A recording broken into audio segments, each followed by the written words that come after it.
This is Bloomberg Surveillance with Tom Keene and Paul Sweeney. Apple's still minting more money than God, right? Geopolitics front and center for global Wall Street. With Lisa Mateo on markets. Stocks are coming off of another record high. And Michael Barr with news. U.S. Secretary of State discussed the conflict in Gaza. The best in economics, finance, investment, and international relations. This is Bloomberg Surveillance on Bloomberg Radio. Good Thursday morning from the Bloomberg Interactive Broker Studio in New York City to our worldwide audience. We are streaming live on YouTube, so head over to that internet thing, youtube.com, search Bloomberg Live Radio, Bloomberg Podcast. That's where you will find us. Tom Keene, he's out today. He's allowed to be off? I have no idea. Thankfully, the Carol Massar is sitting in for Tom Keene. Will take care of us for the next 3 hours. Lisa Mateo is here. Tucker's around, I guess, somewhere. We're not sure. He's always around. He's always around. We got a lot going on here today, Carol. Quincy Crosby, we're going to start off strong with Quincy. Just get your thoughts on these markets going forward. We're getting to the meat of the earnings season. Tracy McMillan, head of Global Asset Allocation Strategy at Wells Fargo. I was just at a Wells Fargo event down in Kiowa yesterday, so I had a lot of tough Wells Fargo. job, kiddo. I know. I would have gone. I managed to sneak in 9 holes there, so they're doing fine down there in Kiowa. Matt Sigel, head of digital asset research at Van Eck Associates. He's going to be in studio. So we got a lot coming up over the next 3 hours. We will start it on strong. David Gura, who was just here, he's back. We'll get some thoughts from David. You think there's a race going on or something? There might be something going on here at the politics, so we'll get to him. But right now, let's kick everything off here with You got it. We've got NASDAQ futures getting a bit of a lift this morning. This is after Taiwan Semiconductor raised its revenue outlook for the year, a show of confidence to the AI boom. So TSMC right now, ADR's up about 8%. Checking in with other chip stocks, we have NVIDIA up 3%, Qualcomm up 1%, Micron Technology up more than 2%. Let's get to NASDAQ futures, up 0.8%, 171 points. We have Dow futures, little change, up about 36 points. S&P futures up about 0.4%, or 25 points. The 2-year yield at 3.94%. That's little changed. We have the yield on the 10-year 4.03%, and that's up about 1 basis point. To commodities, oil steadying right now at $74 a barrel. WTI crude $70 a barrel. Gold climbing to a record. Right now we have spot gold up about 0.5% at $2,687 an ounce. Nestle rebounding. This is after its results missed estimates, but its CEO told analysts that he's reviewing the company's product portfolio right now. Shares up about 2% in Switzerland. And Nokia, after its sales miss, shares are down right now, set to cut. They also said they're set to cut almost 2,000 jobs in China. That's a Bloomberg Business Flash. Paul and Carol. Hi, Lisa Mateo. Thank you so much. We appreciate that. Carol, we've had some pretty strong I think earnings coming out of the big banks. I mean, I've been pretty impressed with the Morgan Stanleys, the Goldman Sachs. Morgan Stanley had a blowout quarter, and who'd have thunk, right? I think we always think about J.P. Morgan, right? Which kicked it off on Friday. Also doing well, but Morgan Stanley just off the charts on every metric. Yeah, it was really good. I mean, their investment banking advisory stuff, their capital market stuff, their the wealth management, which I know is such a big part of their business. So, and we've had net interest income. Yeah.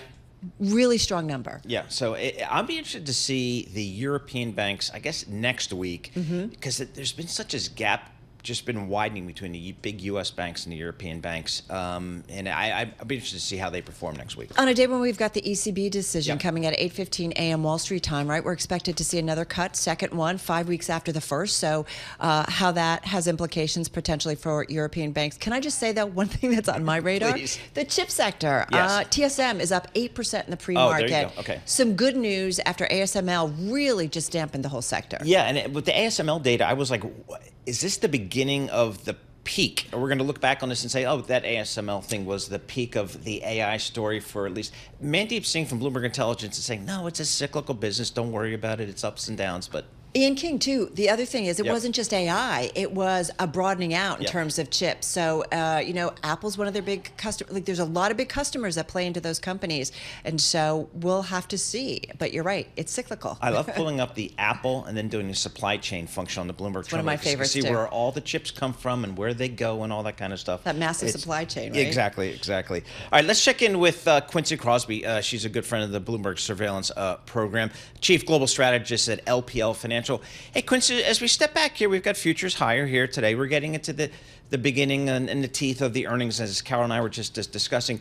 What are you looking for this earnings cycle here from corporate America? excuse me, we always say this when we're wondering where we're headed, but the guidance is going to be crucial.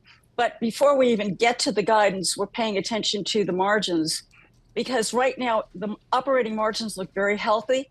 But what you're looking for is any sign that there is pressure on the margins, because the one thing we worry about is the labor market. And we know when there's pressure on the margins, besides pricing higher, because one thing we've heard so far is that the inflation hasn't gone away. Prices have inched higher. But the thing is, operating margins being squeezed, they're going to let people go. And so far, we have an unemployment rate that is at 4.1%.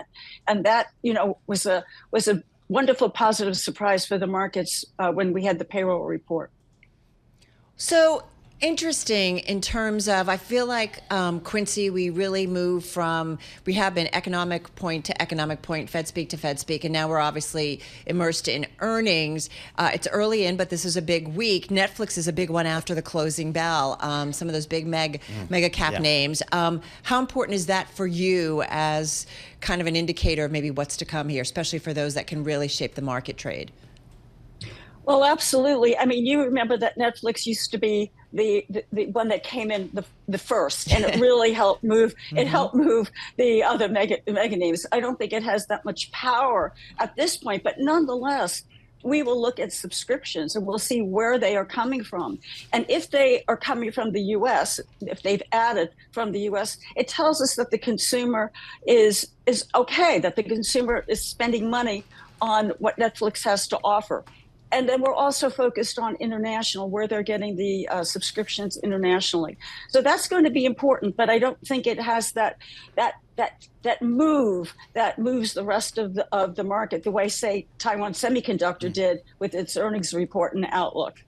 So, Quincy, I think this market for a long time, the last several years, has really been driven by the tech trade, maybe the Mag 7 trade. Yes. Is that still as important today as it was over the last several years, or is this market actually broadening out? Well, it certainly is broadening out, but you have to admit that the earnings that they have, the strength that they have, even when they inch just a little bit lower, is powerful. And the fact of the matter is, yes, it is cyclical. There's a seasonality to it. By the way, the second quarter historically tends to be weaker for the for tech, and it certainly was. But the valuations right now are so rich that a lot is going to be expected, not just from the providers such as Nvidia, for example, but from the Apple, from Microsoft, Amazon, and so on. What are they doing? They spent collectively about $60 billion during the second quarter on infrastructure. And the market, as you know, has been watching and saying, okay, what are you doing with it? We had to listen to Walmart, certainly the opposite, telling us what they've been doing with AI and how it's helped them. And that's basically what is going to happen. We're going to have to look to see, how is AI, generative AI, actually helping operating systems and margins in just the regular companies, big companies such as Walmart. Yeah, stop spending on all the build out and show me what it can do. Hey, Quincy, if I look at the S&P 500, the 11 major industry groups that are in that index, all are higher. Even energy at the bottom of the pack is up about 8.5%. Infotech is up about 32%, but it's all up. We talk about the broadening out of the market. Small caps, they're up about 13%. Do you see some healthy fundamentals and dynamics in that index, which also helps tell that broadening out story? Well, absolutely. The irony, because people look at the small caps and don't think that they're necessarily very risky. Actually, the risk profile for the small caps is much higher than the S&P 500. And what they need is, obviously, they need an environment, a backdrop where the economy is solid. They need a backdrop where the rates are coming down. So they're getting the rates coming down just a bit, but we want to make sure that they are healthy, and therefore you need a solid economic backdrop. And certainly right now, the Atlanta Fed GDP now, I think it'll change when we get the retail numbers, but it is looking at about 3% or a little bit more than 3% for this quarter. Certainly not stellar, but certainly resilient and solid. So they need that. But what's helping them is the big banks. there is a preponderance of banks in the small cap arena, and the large banks, that the halo effect is certainly moving over into the small cap space. Quincy, should we be concerned about valuation here? What's your thoughts about valuation in this market? Well, it's rich, and not necessarily for the ones over in the value camp.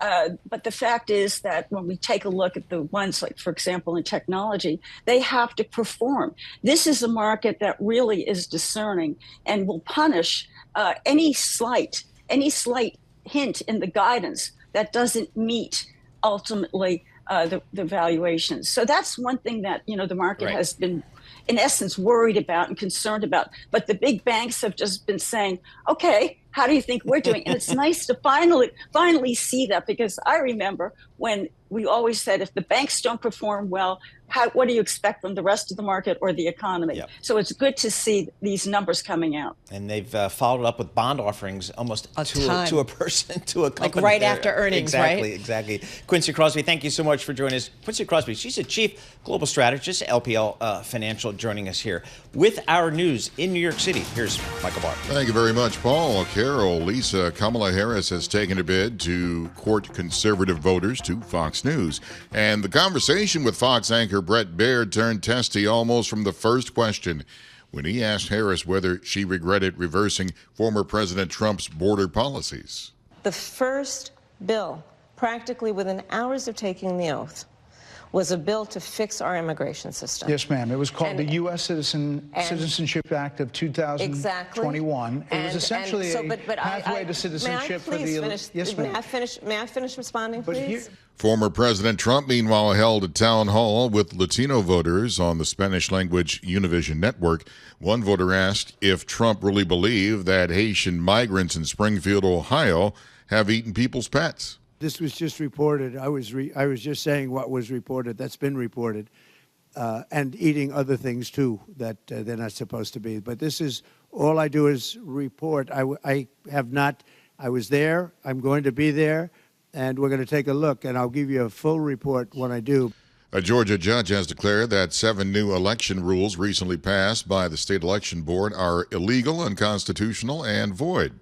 Fulton County Superior Court Judge Thomas Cox issued the order after holding a hearing on challenges to the rules. The rules that Cox invalidated include 3 that had gotten a lot of attention. One that requires that the number of ballots be hand counted after the close of polls.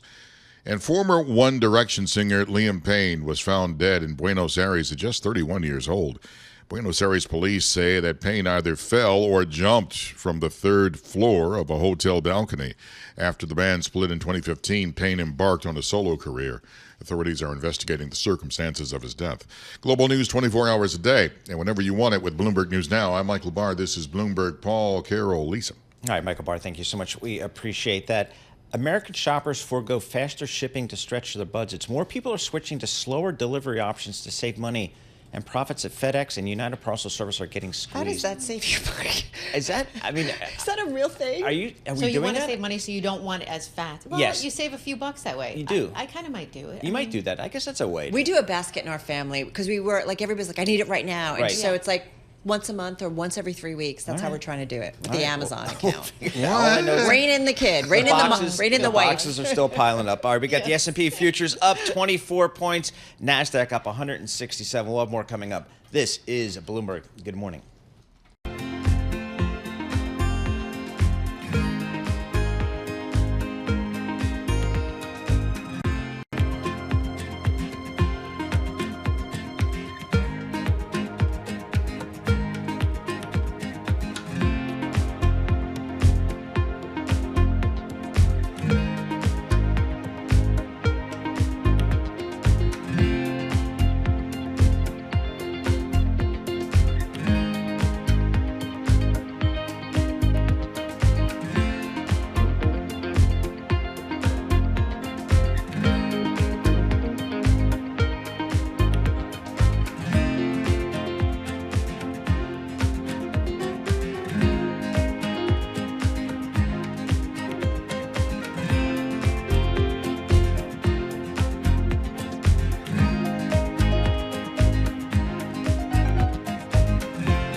markets, headlines, and breaking news 24 hours a day on Bloomberg Radio, Bloomberg Television, and the Bloomberg Business app. This is a Bloomberg Business Flash. In the Bloomberg Interactive Broker Studio, I'm Lisa Mateo. Futures advancing, and this as company earnings are in focus. Netflix leads nearly a dozen companies reporting. Netflix reports later this afternoon. Right now, checking with their shares are up about 0.3%. Let's get to Nasdaq futures up 0.8%, 164 points. Dow futures up 0.1%, 64 points. S&P futures up about 0.4%, 24 points. The 2-year yield 3.94%. That's little change. The yield on the 10-year 4.03%, and that's up about 1 basis point. I have to point out Bitcoin right now down nearly 1% at around 66,000. Now we mentioned Netflix earnings after the close. So far this morning, we've heard from M&T Bank up more than 1.5%. Provision for credit losses for the third quarter beat estimates, and Truist Financial up more than 0.5%. Reported taxable equivalent net interest income for the third quarter met estimates. And finally, aluminum producer Alcoa up more than 5%. Reported better than expected adjusted EBITDA for the third quarter. For on-demand news 24 hours a day, subscribe to Bloomberg News Now wherever you get your podcasts. I'm Lisa Mateo. That's a Bloomberg Business Flash. Paul and Carol. Hi, Lisa Mateo. Thank you so much. We appreciate that. We have Carol Massar sitting in for Tom Keene here. I'm Paul Sweeney. We're live here in our Bloomberg Interactive Broker Studio. We're streaming live on YouTube. So head over to youtube.com, search a Bloomberg podcast, and that's where you'll find us. So, Carol, I'm looking at the SPX up 22, 23%. I'll take it. The equal-weighted SPW up 15%. Take that, too. I mean, we're getting into the teeth of earnings here. I don't know. I'm looking at my INGO function on the Bloomberg Terminal. That gives you all the fixed income returns. They're all green. I got high yield up 7-8%. I didn't know about this function. I love this. Very cool. So you can see they're actually green on the screen for a lot of the fixed income space, which is nice to see. So the question is, if you're ahead of asset allocation, where do you go? Let's ask our next guest, Tracy McMillan. She's global head of asset allocation strategy at Wells Fargo. Tracy, I've got green on the screen for fixed income. I've got green on the screen for equities. Where are you suggesting your clients go here as we finish out 24 and into 25, stocks and bonds? So we're telling investors that they should be thinking about the next moves that the Fed is going to make, and that will be cuts at the short end of the yield curve. So we're saying take some money out of short fixed income. So whether that's in cash, whether that is in short-term investment grade fixed income, take some of that out, move it over to areas of the equity markets that we think are going to benefit from those lower rates, that will benefit from potentially a bit more growth in 2025. So we like areas that are economically sensitive. So, think small caps, energy, materials, industrials, financials is another sector we like. And on pullbacks, even the communication services sector. So, in other words, you're not buying the market, certainly on the large cap side. You are being very picky in terms of valuation and looking at those that are undervalued at this point, Tracy. That's right, Carol. We are not buying the full market at this point, especially with valuations where they are. You just mentioned that the S&P 500 is up about 24% year to date. We back that up 12 months, it's up about 40%. And usually when you see a run that strong, you will start to see some consolidation. And if we were to see that consolidation, then we think we would see better opportunities, better entry points ahead of what we think will be a positive year for the S&P 500 next year. How about U.S. versus non-U.S., Tracy?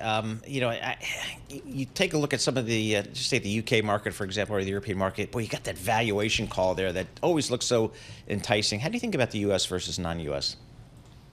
Yeah, developed markets have had a very tempting valuation for a long time. And we continue to think that that the U.S. markets are going to continue to outperform developed markets, continue to outperform emerging markets. So we are overweight, U.S. large caps in particular. We're building positions in U.S. small caps as well. We think that developed markets are going, and emerging markets for that matter, are going to continue to struggle with growth. We think that the symbiotic relationship that the Eurozone has had with China is starting to break down, and that both sides of that trading relationship are suffering as a consequence. You know, Tracy, I'm glad you went there in terms of China exposure, because it feels like China, every day we come in and the government there is trying to throw some kind of stimulus, but it constantly disappoints, it seems. However, we have seen Chinese stocks that trade here in the U.S. They have bounced back, but they're still well off their highs that we saw a few years ago. China, the importance of it in terms of the global market outlook, the global economy. Yeah, so it's important because it's the second largest economy in the world, so certainly a driver of global growth. But you're right, the stimulus that we've seen so far seems to be disappointing investors, falling short of that kind of do what it takes policy. And so we think that China is going to continue to suffer from secular issues, demographic issues, the property market, and their turn to mercantilism more recently is also a more concerning sign for us. That doesn't mean that we paint all emerging markets, though, with broad brush, because we do think that markets like India could benefit from some of the weakness we see in China. So yes, China's important, but there's a lot of other economic activity outside of China that can benefit from some of its internal struggles. All right, I'm not sure I want to take emerging market risk. I'm kind of looking at my 2-year U.S. government treasury close to 4%. Do I just stick my money there, Tracy, or do I try to take maybe even some credit risk out there? How do you think about some of that fixed income play? The global high yield is at, what, 9% so far this year? Exactly. Yeah. So we would say that investors in those short-term treasuries and investors in money market funds need to be wary of interest rate risk as the Federal Reserve continues to cut. We do see 5 more cuts from the Federal Reserve, so that interest rate is going to come down as they cut rates on the front end. So we're telling investors term out, start looking at the intermediate part of the curve, and like you said, look at taking some credit risk. If you look at corporates, double Bs, triple Bs, you can get 5 or 6% on those types of bonds. And also, as you mentioned, high yield is another space where investors can look to get some additional incremental income in their portfolios. All right, Tracy, thank you so much. We appreciate that. Hey, Tracy, I look at your background, William & Mary, undergrad and MBA. I went to University of Richmond. We are big rivals. Did you know that? I did know that. Yes, you're a spider. Exactly right. And Rich, I'll have you know, the longest running football rivalry in the South is Richmond and William & Mary. My daughter is at William & Mary. Is that right? So you know what? 2 against 1. I'm just going to tell you, Tracy. 2 against 1. Tracy, thank you so much. We appreciate that. Tracy McMillan. She's the global head of asset allocation strategy at Wells Fargo. Wells Fargo in Winston-Salem, North Carolina, which is a great town. I love Winston-Salem. I think William & Mary, was it their football team? Was it not last season or the season before, was doing really well? Really well. Sorry. It's a great school. I mean, in Williamsburg, Virginia. But it's a great little rivalry there. Richmond, William & Mary. You think about some of the rivalries in the South, Alabama, Auburn, Florida, Georgia. No, it is the University of Richmond and the College of William & Mary. Those Southerners take their football super seriously. They do. They do. Say that. Yeah, I was just down in Key West, South Carolina, and flags out all over the place. Every household of every SEC school, they're all into it. So good checking in with Tracy. Looking at the futures here, we got some green on the screen, folks. Let's not get over that. S&P. It's up about 0.4%. The NASDAQ up about 0.8% here. So we got a little bit of green on the screen. Looking at the yield space, the 10-year Treasury, 4.03%, up a couple of basis points.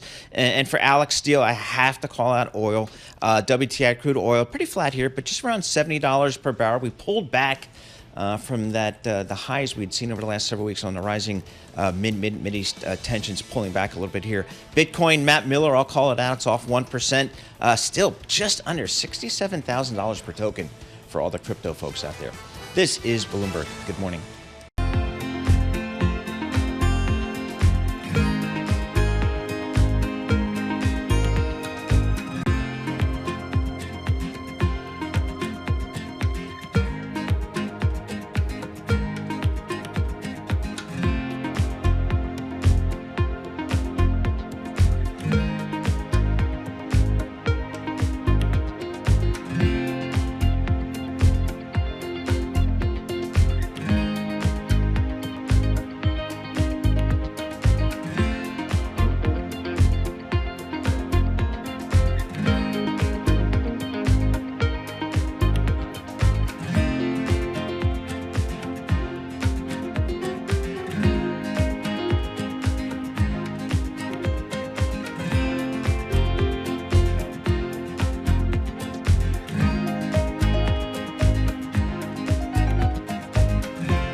markets, headlines, and breaking news 24 hours a day on Bloomberg Radio, Bloomberg Television, and the Bloomberg Business app. This is a Bloomberg Business Flash.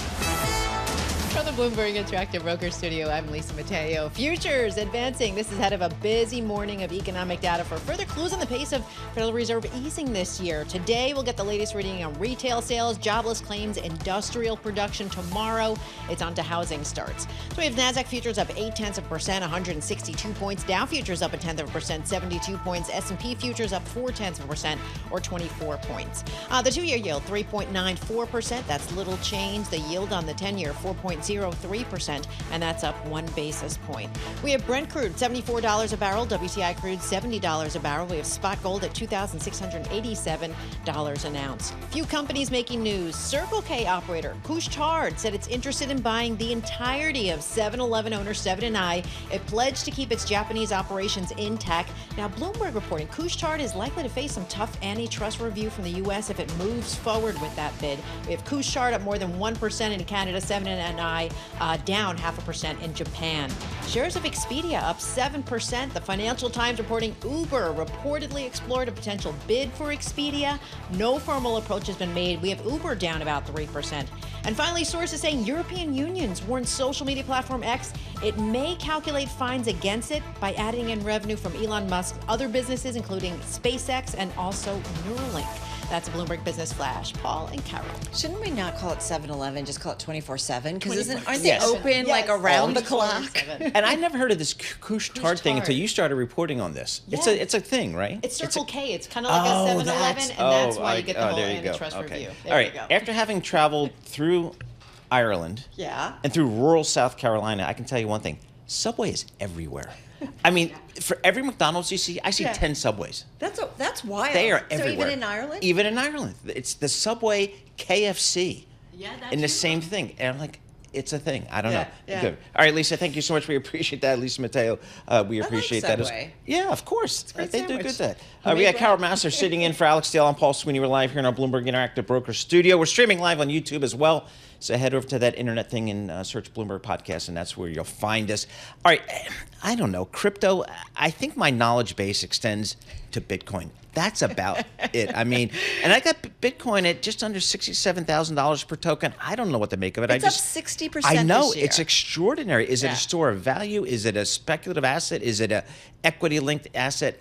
I don't know. But a presidential race indicator? There you go. Very good. But our next guest, he clearly has a view on this. Matt Sigel, he's head of digital assets research at Van Eck. Matt, what are the smart people in crypto talking about today? What are the next things that we need to be thinking about going forward with crypto? Yeah, we have strong conviction that we're on the cusp of a high volatility rally in Bitcoin that would be a similar pattern to what happened around the 2020 election. So when you look at the volatility profile of FX, fixed income, equities, they're all at the high end of their range over the last year. Bitcoin stands out for trading at the low end of its volatility range. Now we're starting to see that change. And some of that is the market starting to price in the higher odds that Trump has in the election. And some of it is just sellers' exhaustion. We had a lot of large sellers over the summer. They've kind of wrapped up. So the backdrop is looking pretty strong. There's also not much leverage in the space right now. So that is something that could emerge with a bit more optimism. Would you rather see a Trump White House versus a Harris White House based on maybe some of his comments on the crypto space? 100%. The current administration has spent 4 years attacking this industry in every agency. How so? Is it Mr. Gensler at the SEC, or is it more than that? Well, Biden put out an executive order in the first few months of his administration instructing all federal agencies to take a maximum enforcement approach towards this industry. So, why do you think?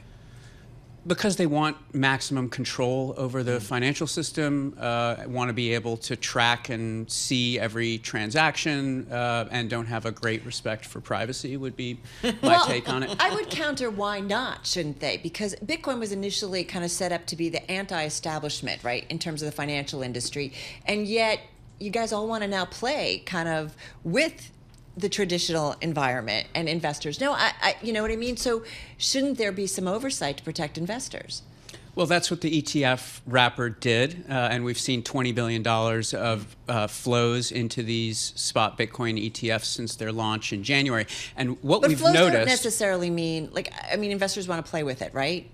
Yeah. So what we've noticed is that the weekly inflows into these Bitcoin ETFs have been predictive of the next week's returns. So yes, institutions do want access to this asset. It's anti-dollar.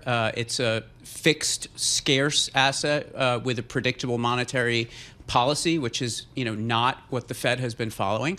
And we can see that hedge fund holdings of the Bitcoin ETFs were up 40% in Q2. The number of public companies that now own Bitcoin on their balance sheet, that number is also up 40% year over year. It's approaching why would a 50 different companies. So why would companies do this? Is that why are they owning They it? want to make money. It's the best performing asset class most of the last 15 them years. do it as a tiny slice, to be fair. Yes. Even in a portfolio, if somebody comes on, they say it's a tiny slice. You mean the listed companies who are adding Bitcoin? For MicroStrategy, it's not a tiny slice. For Block, it's not a tiny slice. For Reddit, it's not a tiny slice. These are meaningful allocations. If you look at crypto's correlations over the last 10 years, the strongest correlation has been positive with money supply. So what did your last guest said? The Fed is cutting rates. Let's get out of short-term fixed instruments. Let's get into riskier assets. This is where Bitcoin has historically shined, is when money supply is accelerating and the dollar is weak. So what's the election likely to solidify? 4 more years of irresponsible money printing. I just saw that Moody's has put a number of countries on warning for sovereign downgrades. They're on the lookout for when a country's tax You're talking revenues, about deficits and so on. Yeah, right? deficits, right? So they're looking at scenarios where interest payments are more than 20% of federal revenues. In the U.S., it's 24% right now. So we think that the market will refocus on this fiscal unsustainability after the election, and that will turbocharge Bitcoin and crypto's performance. At Van Eck, the flows coming into the crypto, who are those people? Is it retail, institutional? What are the fund flows that you guys see?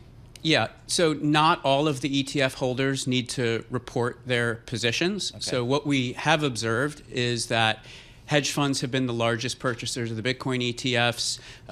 RIAs have been smaller, but they are growing. And even some public pension plans like Wisconsin, Michigan, Jersey City. Nice. There you go. You own it, Carol. and I think one of the most striking things about Bitcoin this year... Don't get me into Jersey City politics or their budget. One of the most striking things this year has been the transformation in the mainstream media around Bitcoin's energy intensity.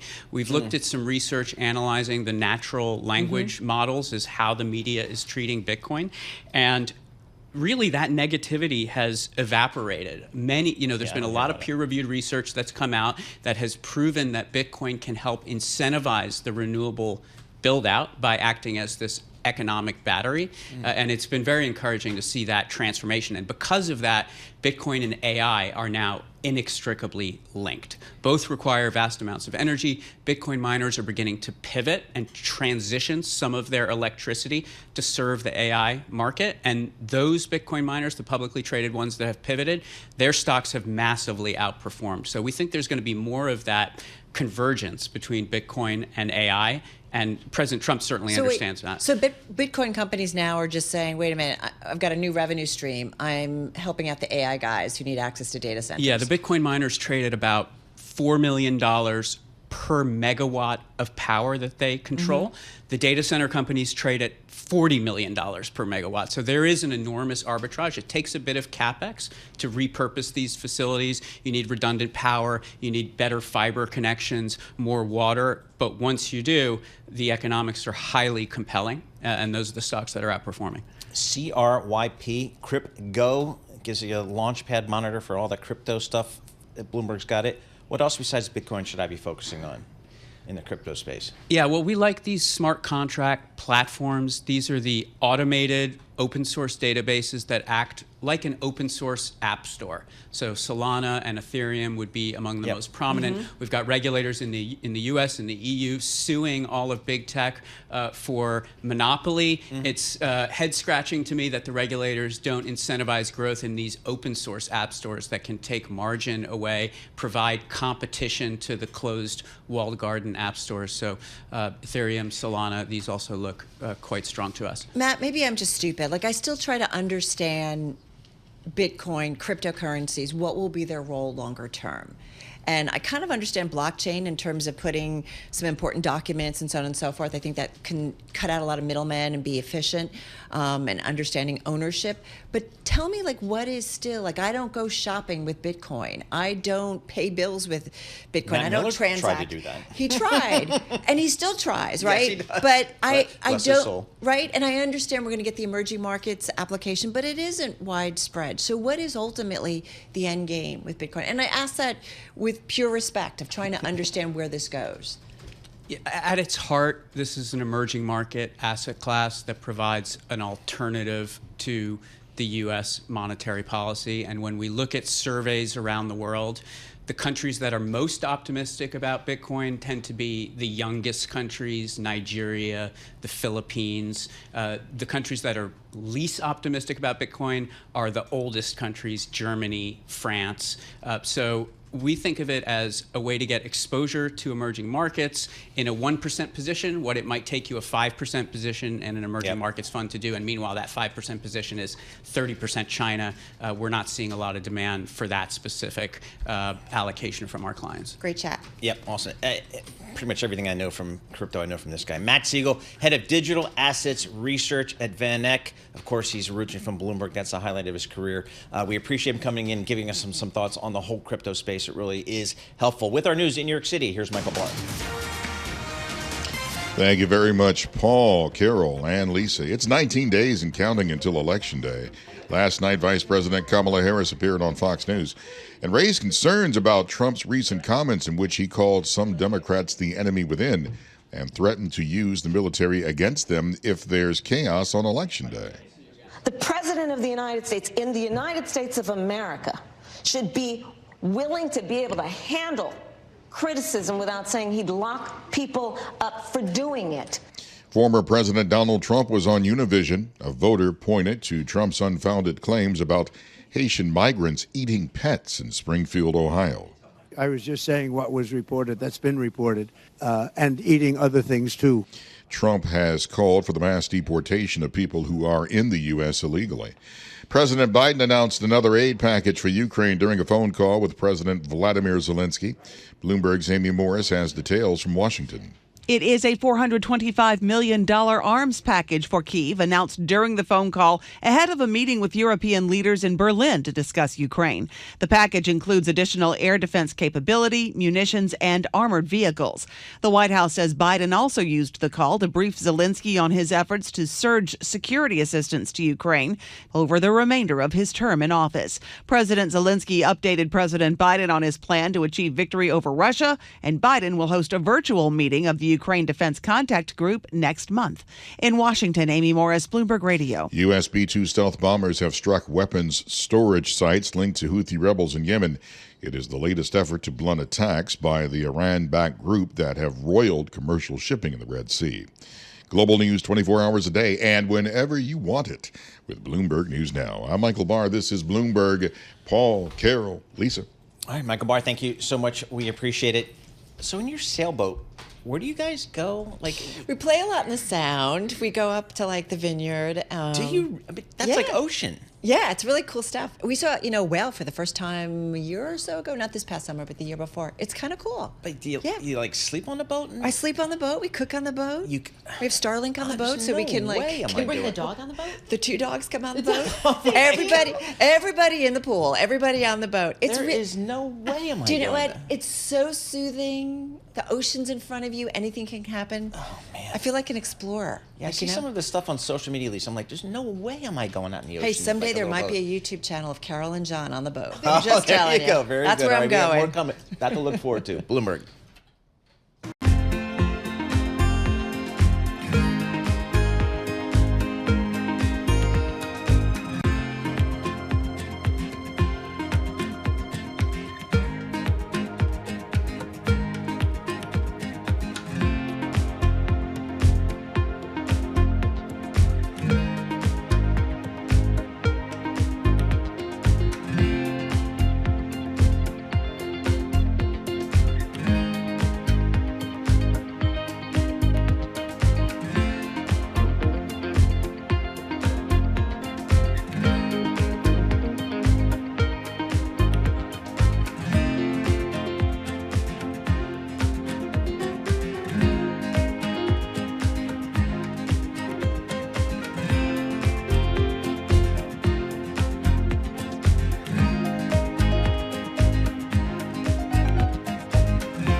headlines and breaking news 24 hours a day on Bloomberg Radio, Bloomberg Television, and the Bloomberg Business app. This is a Bloomberg Business Flash. From the Bloomberg Interactive Broker Studio, I'm Lisa Mateo. NASDAQ futures leading the charge after Taiwan semiconductor manufacturing sparks a recovery in chip stocks. Right now, TSM, checking with them, they're up about 9%. NASDAQ futures up 0.7%, 161 points. Dow futures, little change, up about 39 points. S&P futures up 0.3%, 23 points. The two-year yield, 3.95%, little change. The yield on the 10-year, 4.03%, and that's up 2 basis points. Stocks on the move. EV maker Lucid Group down 17%. Its estimates for third quarter loss from operations wider than analysts' estimates. And railroad company CSX down 4%. Third quarter revenue, earnings per share missed estimates. Analysts pointed to the impact of hurricane activity. That's a factor there. And Carol, yesterday, remember we talked about that bake shop at Disney who was charging a ridiculous price for $27 bucks. Yes. Okay. Today, Disney in the spotlight for its pricey perk. If you want to skip the line, they now have a Lightning Lane Premier Pass that will cost $400 per person per day. Per day. I know. Stop that. Can you believe you were just there? I was just there. Did you pay for stuff like this? No, although my girlfriend, who's a veteran Disney person, love that. She purchased, I think, a Lightning for a couple of rides specifically. That's crazy. Yeah. I'm sorry. That's ridiculous. It really is. And the initial ticket's like a few $100, right? Just to get in, to walk through the gates. So I'm at the Kiwa thing yesterday, which, by the way, they love me at Kiwa. I'm like their guy. They all know me by name. There's a story there. Chicken salad wrap and a little container of cranberry juice, $27.50. I mean, that's not so bad. I thought that was you crazy. Drink. No, it's a lot. That's a lot. That's for. I mean, it was just crazy. And then you know you get the thing. Do you want to tip the person? Here's my tipping thing. Sit, I'll tip. Stand, no tip. Listen, I'm the same thing. I go to buy like a loaf of bread and there's like a tip jar. I'm like, I just asked for you to pull something off a shelf, put it in a bag. Yeah. Right. So, I even bring my own bag. Sit, tip, stand, no tip. Tip, stand. There we go. Now, a look at the front pages. What's making news around the world? Your daily roundup of today's headlines from major publications. I still read the newspapers, so your daily look at the front pages of around the world is brought to you by Interactive Brokers Portfolio Analysts. Consolidate and analyze all your financial accounts on one powerful dashboard for free. Sign up for Portfolio Analysts. ibkr.com/free PA. The Journal and the Times, I've been doing it since 1986. I'm not going to stop. That's the way I start every day. Do you still really read? Yeah, every day. That's really cool. It's the Journal Do you and have the an Times. app? Yeah, I do that. Okay. I'm actually digital now. Yes, so he's not on the I don't have the actual ink on the in hands that you have to wash off when you get Just into the checking. office. So good. Lisa Mateo, what do you got for us today? All right, Financial Times. Okay, you talked about him. Okay, this was in the Financial Times. Another perk to Ozempic, similar products, GLP-1s. A study shows that it cuts opioid alcohol abuse by up to half. Now, this was published in the journal Addiction. So they took an analysis of more than 500,000 people with a history of opioid use disorder, and it showed that more than 8,000 who were separately prescribed GLP-1 drugs had a 40% lower rate of opioid overdose than those who did not. So it's kind of showing this other side. You've been hearing about these different perks that GLP-1s can do, but this is another side to it because you have the opioid epidemic, and now this adds to it. This is so cool. It has to do with like the brain's reward system, right? And you're wondering like it's triggering off something. Correct. I feel like every time we talk with our Madison Muller who covers it, this is the drug that is going to solve everything that ails us. It's unbelievable. It's unbelievable. I have some firsthand experience with these GLP-1s. Yeah. Man, they work. Yeah. I mean, I've seen it too. But the nausea is unbelievable. Once they figure out to get rid of the nausea side effect, this thing is put it in an oral thing where you just take the pill. This thing's going to be, everybody's going to be doing, I think. I'm Crazy telling you. stuff. And then you add this to it. My Yep, gosh, exactly. It's going to explode. All right, what else? All right, so do you feel like your body takes a little bit longer to bounce back? Yes. Okay, there's a scientific reason behind this. It's called biological resilience. Okay, this is what it's called. But this was in the Wall Street Journal, so it basically shows different things: parenting, work, changes in exercise habits, menopause. All of these stuff add up a lot of stress on your body, and as you get older, it gets worse. You lose muscle mass while you age, so you have a greater risk of injury. Like all of these different things. So what they say you're supposed to do is eat fewer calories to maintain weight, but they also say as you have more medication, side effects affects you more. But they pointed out something. They said at 2 ages, this was another thing, between 44 and 60, those 2 marks were like the ones that hit you the hardest. So the one that hit me the hardest literally was on my birthday when I turned 60. So that was the one. That You're was 60? Yeah. And Wow. my You knees, look I'm really, like, and my okay, knees can I were like, say this? You look really good. Yeah. but my for knees, 60. I'm like, go to my doctor, and he's like, dude, you're just old, man. It's the knees. It's arthritis in your knees. I'm like, no way am I have arthritis. But are we arms or today's what are we doing leg today? day. Today's leg day, Okay, yes. just want to make sure we have Listen, to. I listen to you guys all the time. You are like unbelievable. Yeah, she is. She's a beast. But it's harder. They even say, like, you know how you used to wake up when you were younger after a night of drinking and then you just bounce back. They say the reason you can't bounce back that much now is because your body's more dehydrated. It dehydrates faster as you get older. We can't win. I just think, I just think what the telltale sign is, like, as you move and you like make those noises, like, like you wake up, it's you like didn't do that when you were younger. Crack the neck.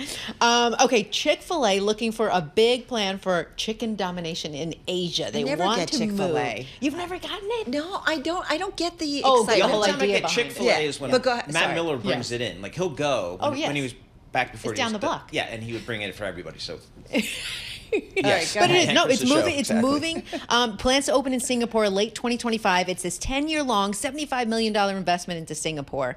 But they also, what they're doing too, is they're pending out application to be the island's first independent Chick-fil-A franchise owner. So that's a separate thing too. But there's other people out there. There's other brands. You have Shake Shack, Tim Hortons, Cinnabon over in Singapore already. So Cinnabon, that's another one. That's another. I mean, they I don't smell get it. great right in the airport, yeah. but man, No. once you eat them 20 minutes later, you stomach are ache. so Well, see, here's the airport Sorry, thing. The Cinnabon. airport used to be my excuse for the once in a while McDonald's or Wendy's, but you can't find the fast food anymore in these airports because No. they're all gone up these high-end really restaurants posh, and everything right? like that. I mean, like even in Newark, which is my home base, you can't. I was in Terminal A yesterday. You can't find anything. Hey, New Jersey boy, fun. don't make fun of Newark. Exactly. Terminal A, they did We're a great on job. that at team. Terminal Come Yes. on. They did a great job All at right, Terminal what A. else you got? Okay, so lastly, Nike. They've been on this hunt for new growth revenues, right? So they think they finally found it. Bloomberg got their hands on this memo to employees, and it said that they're turning to a global push for its outdoor business. It's called All Conditions Gear. So hiking gear, things like waterproof boots, these certain jackets, zip-off skirts, day packs. China is going to be a focus for them, which is kind of interesting in that way. But it's just like a crowded area. I mean, you have Patagonia, you have much. North Face. Like, is this going to work for them? I love how things are named like ACG, all conditions gear. Yes, ACG. It's just outside things. It's hiking boots and all that kind of stuff, right? We had Derek Jeter and the guy who does the untucked shirts in interviewing. I don't know if you guys had them as well. We had them on. Yes. They were fabulous. And they were talking about entering this business, and I was looking, I was like, aren't there a million great companies already doing this stuff? This athleisure, it just seems like such a crowded market with really good stuff. Yes and yes, and everybody's trying to go for the best kind of feeling products. But I also do think when you throw a celebrity like Derek Jeter, I guess. those are brands that get noticed, whether he wears them, his friends wear them, and we shall see. But I agree with you; it's a super crowded market. That's a lot. But more people doing the outdoor stuff, What do you wear when you work out? I go to not to get personal. I go curious. to Gap. I go to Old Navy. I don't spend the whole You don't do the Lululemon thing? I don't do the Lululemon. No. Yeah, too Alex much. doesn't do the Lululemon $100 for a either. pair of leggings. Is that You're it? crazy. No comment. I was about to say, come on, Carol. All right, But I also do buy when they're on sale. They don't go on sale a lot. No. But I do buy some things on But you sale. can get it on sale. All right, very good. That is our Do you newspaper work out? segment with Lisa Mateo. Do you work out? Oh, please, come on.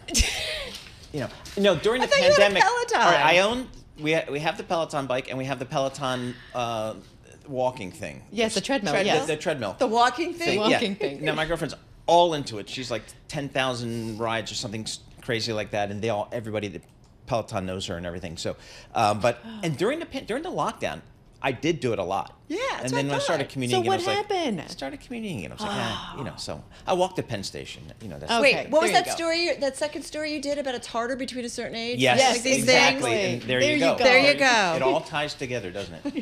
Exactly. All right, Lisa Great Mateo. stuff. Thank you very much on the newspaper stuff here. Looking at futures, kind of giving back a little bit, but we're still got a little bit of green on the screen here. We're going to get some earnings. Netflix after the close is going to be really interesting to me. There's a Bloomberg news story out there. Maybe it's kind of.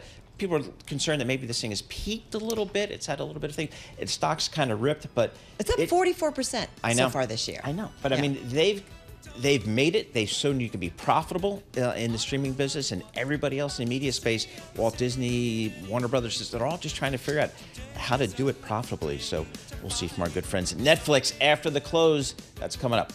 This is Bloomberg.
This is Bloomberg Surveillance with Tom Keene and Paul Sweeney. Are these stocks under-owned by institutional Wall Street? A lot of these companies talking about generative AI. With Lisa Mateo on markets. Investors just worried about the ongoing sales slump in China. And Michael Barr with news. A ship traveling through the southern Red Sea has been attacked. The best in economics, finance, investment, and international relations. This is Bloomberg Surveillance on Bloomberg Radio. All right, Kara Massar sitting in for Tom Keene. I'm Paul Sweeney. We're live here in our Bloomberg Interactive Broker studio, streaming live on YouTube as well, so check us out over there. Busy hour coming up. David Steinbach, Global CIO at Hines. We're talking about commercial real estate, kind of where are the opportunities, where are the risk here. David Gura is going to come back in the studio. I have no idea why, but he's got a great podcast, the Big Take election, podcast. Perhaps? Maybe election. We'll let him deal with that. Brett Kenwell, investment analyst at eToro, is going to give us his sense of the retail sales data that's coming up at the bottom of this hour. So we got a lot of stuff coming up in this hour to keep us all busy. We got a little bit of green on the screen as well. Bloomberg Surveillance is brought to you by Cohn Resnick Advisory, Assurance, Tax. Discover optimization strategies that are helping CFOs make their finance function more competitive and resilient. Talk to Cohn Resnick's advisors. Let's get a Bloomberg Business Flash. We can do that right now with Lisa Mateo. You got it. We got Nasdaq futures getting a bit of a lift after Taiwan Semiconductor raised its revenue outlook for the year. A show of confidence for that AI boom. TSM ADRs up 9%. Other chip stocks checking in. NVIDIA up 3%. You have Qualcomm, Micron Technology, Advanced Micro Devices, Broadcom, all up 2%. Nasdaq futures, let's get to that. Up 0.8%, 171 points. Dow futures, little changed, up 18 points. S&P futures up 0.3%, or 23 points. The two-year yield, 3.95%. That's up 1 basis point. The yield on the 10-year, 4.04%, and that's up 2 basis points. Commodity, oil studying after 4 days of declines. Right now, Brent crude up $74 a barrel. WTI crude, $70 a barrel. We have spot gold higher, $2,681 an ounce. Nestle starting to rebound after its results missed estimates. That's because its CEO told analysts he's reviewing the company's product portfolio. So we have their shares up more than 2%. And Nokia, ADRs down 5%. Its sales missed. It also reported it's set to cut almost 2,000 jobs in China. And the Financial Times reporting Meta fired about 24 staff in LA for using their $25 meal credits to buy household items, things like acne pads and wine glasses. That's a Bloomberg Business Flash. Paul and Carol. Hey, nice job, Meta. Very good there. All right, Lisa Mateo, thank you so much. We appreciate that. Carol Mouse is sitting in for Tom Keene. I'm Paul Sweeney, live here in our Bloomberg Interactive Broker studio, streaming live on YouTube as well. Carol, I make this mistake all the time. I think I'm getting a little smarter on it, but when I talk about commercial real estate, I always just think about office, but that's such a small part of it, and it's all about retail and all this other stuff. Logistics, data centers. Exactly, and There's some so of those much more businesses stuff. are growing very nicely. Our next guest, he knows what he's talking about. David Steinbach, Global CIO of Hines. David, you guys do this stuff globally. You said you're about to head over to Asia. Where are the opportunities in real estate today? Interest rates are coming down. I think I want to have some allocation to real estate here, don't I? Yeah, and certainly it's really important to remember that the private markets are very much uncorrelated to the public markets, and you have to think about them differently. And in the public markets, I think given that what the Fed did a few weeks ago has really been a tipping point in terms of how the market is now feeling about real estate. I mean, it's been almost 2 years of interest rate increases, 500 basis point ride up. Almost unprecedented in terms of what it's done, and that really has had an impact. And now we're on the other side of that officially, and now Jerome has made the cut, and there's a lot of liquidity on the sidelines. And what we're seeing is fundamentals are actually improving in many cases. And so I think while capital markets are still dislocated because they're being cautious, we are starting to see money come back into the market, and there is a lot of opportunities. Let me ask you, because when we were at Milken in May, you said we are at a moment when there is real opportunity, and you were curious to see what comes this year. So that's about 6 months ago. Are the opportunities happening where you're actually, okay, we're ready to buy, we're ready to invest? Well, first on the fundamental. And I know it's hard to lop it all together because there's so many different geographies, so many different verticals. Right. So first on the fundamentals, the last 2 quarters, office as a sector has seen positive net absorption. So what that means in the real estate world is that means that there was more positive leasing than givebacks. So for 2 quarters of positive net absorption. First time in 5 years we've seen vacancy rates come down.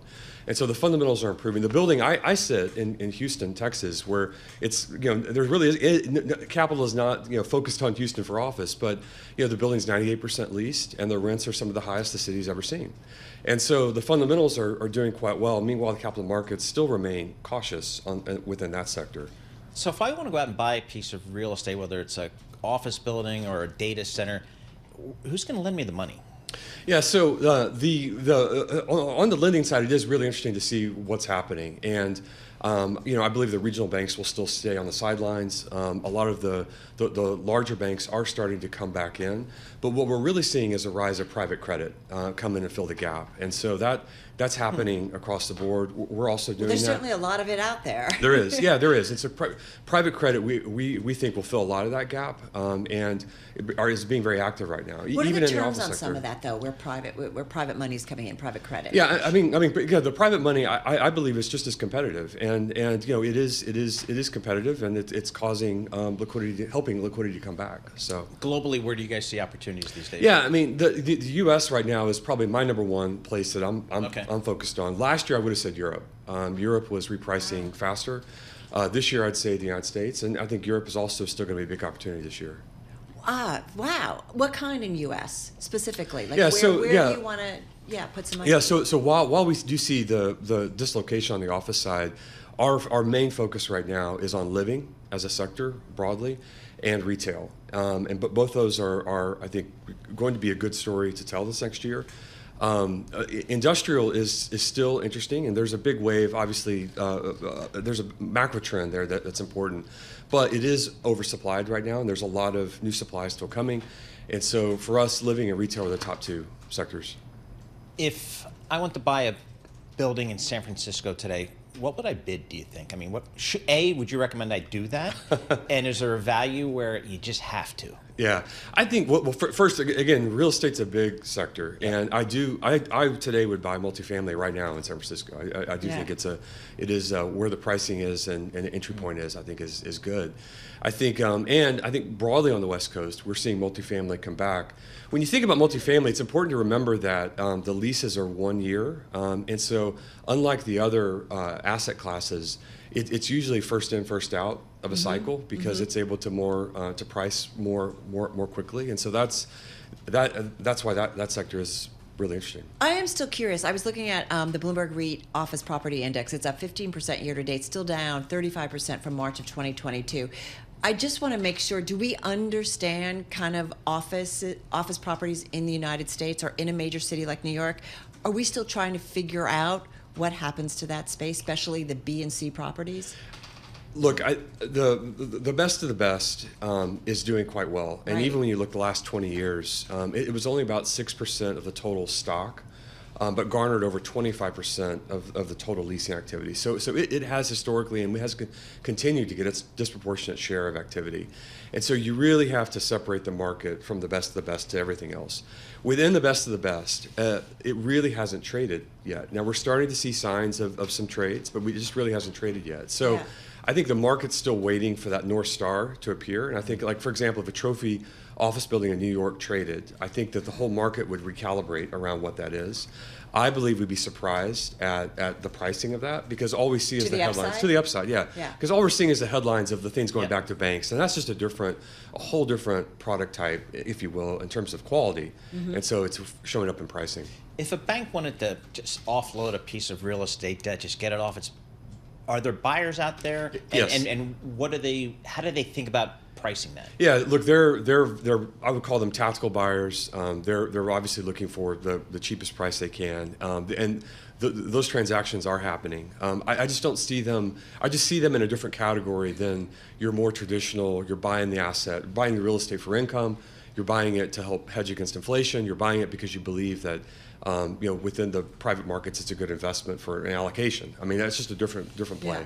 I think we would be remiss not to ask you about China, especially when we, just overnight, there was, again, a policy briefing. It didn't kind of deliver what people wanted, but China will nearly double the loan quota for unfinished residential projects to something like $562 billion. China, I think when we talked to, I think you guys have been there for a while.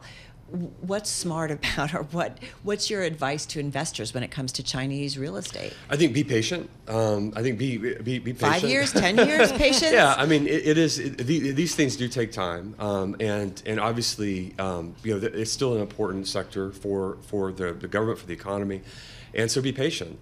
For international investors, though, what we're seeing is a significant shift to India. And all the capital, the energy has shifted to India. And we have as well.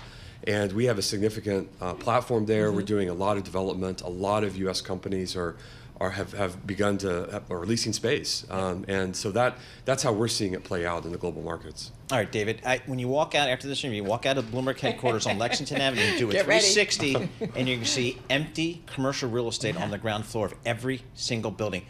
Not until that gets leased will I call the bottom for real estate. That's my call. David Steinbach, Global CIO of Hines, thank you so much for joining us in studio. We really appreciate getting some of your time with our news in New York City. Here's Michael Barr. Thank you very much, Paul, Carol, Lisa. It's down to 19 days before Election Day. Last night, Vice President Kamala Harris appeared on Fox News. Former President Donald Trump was on Univision.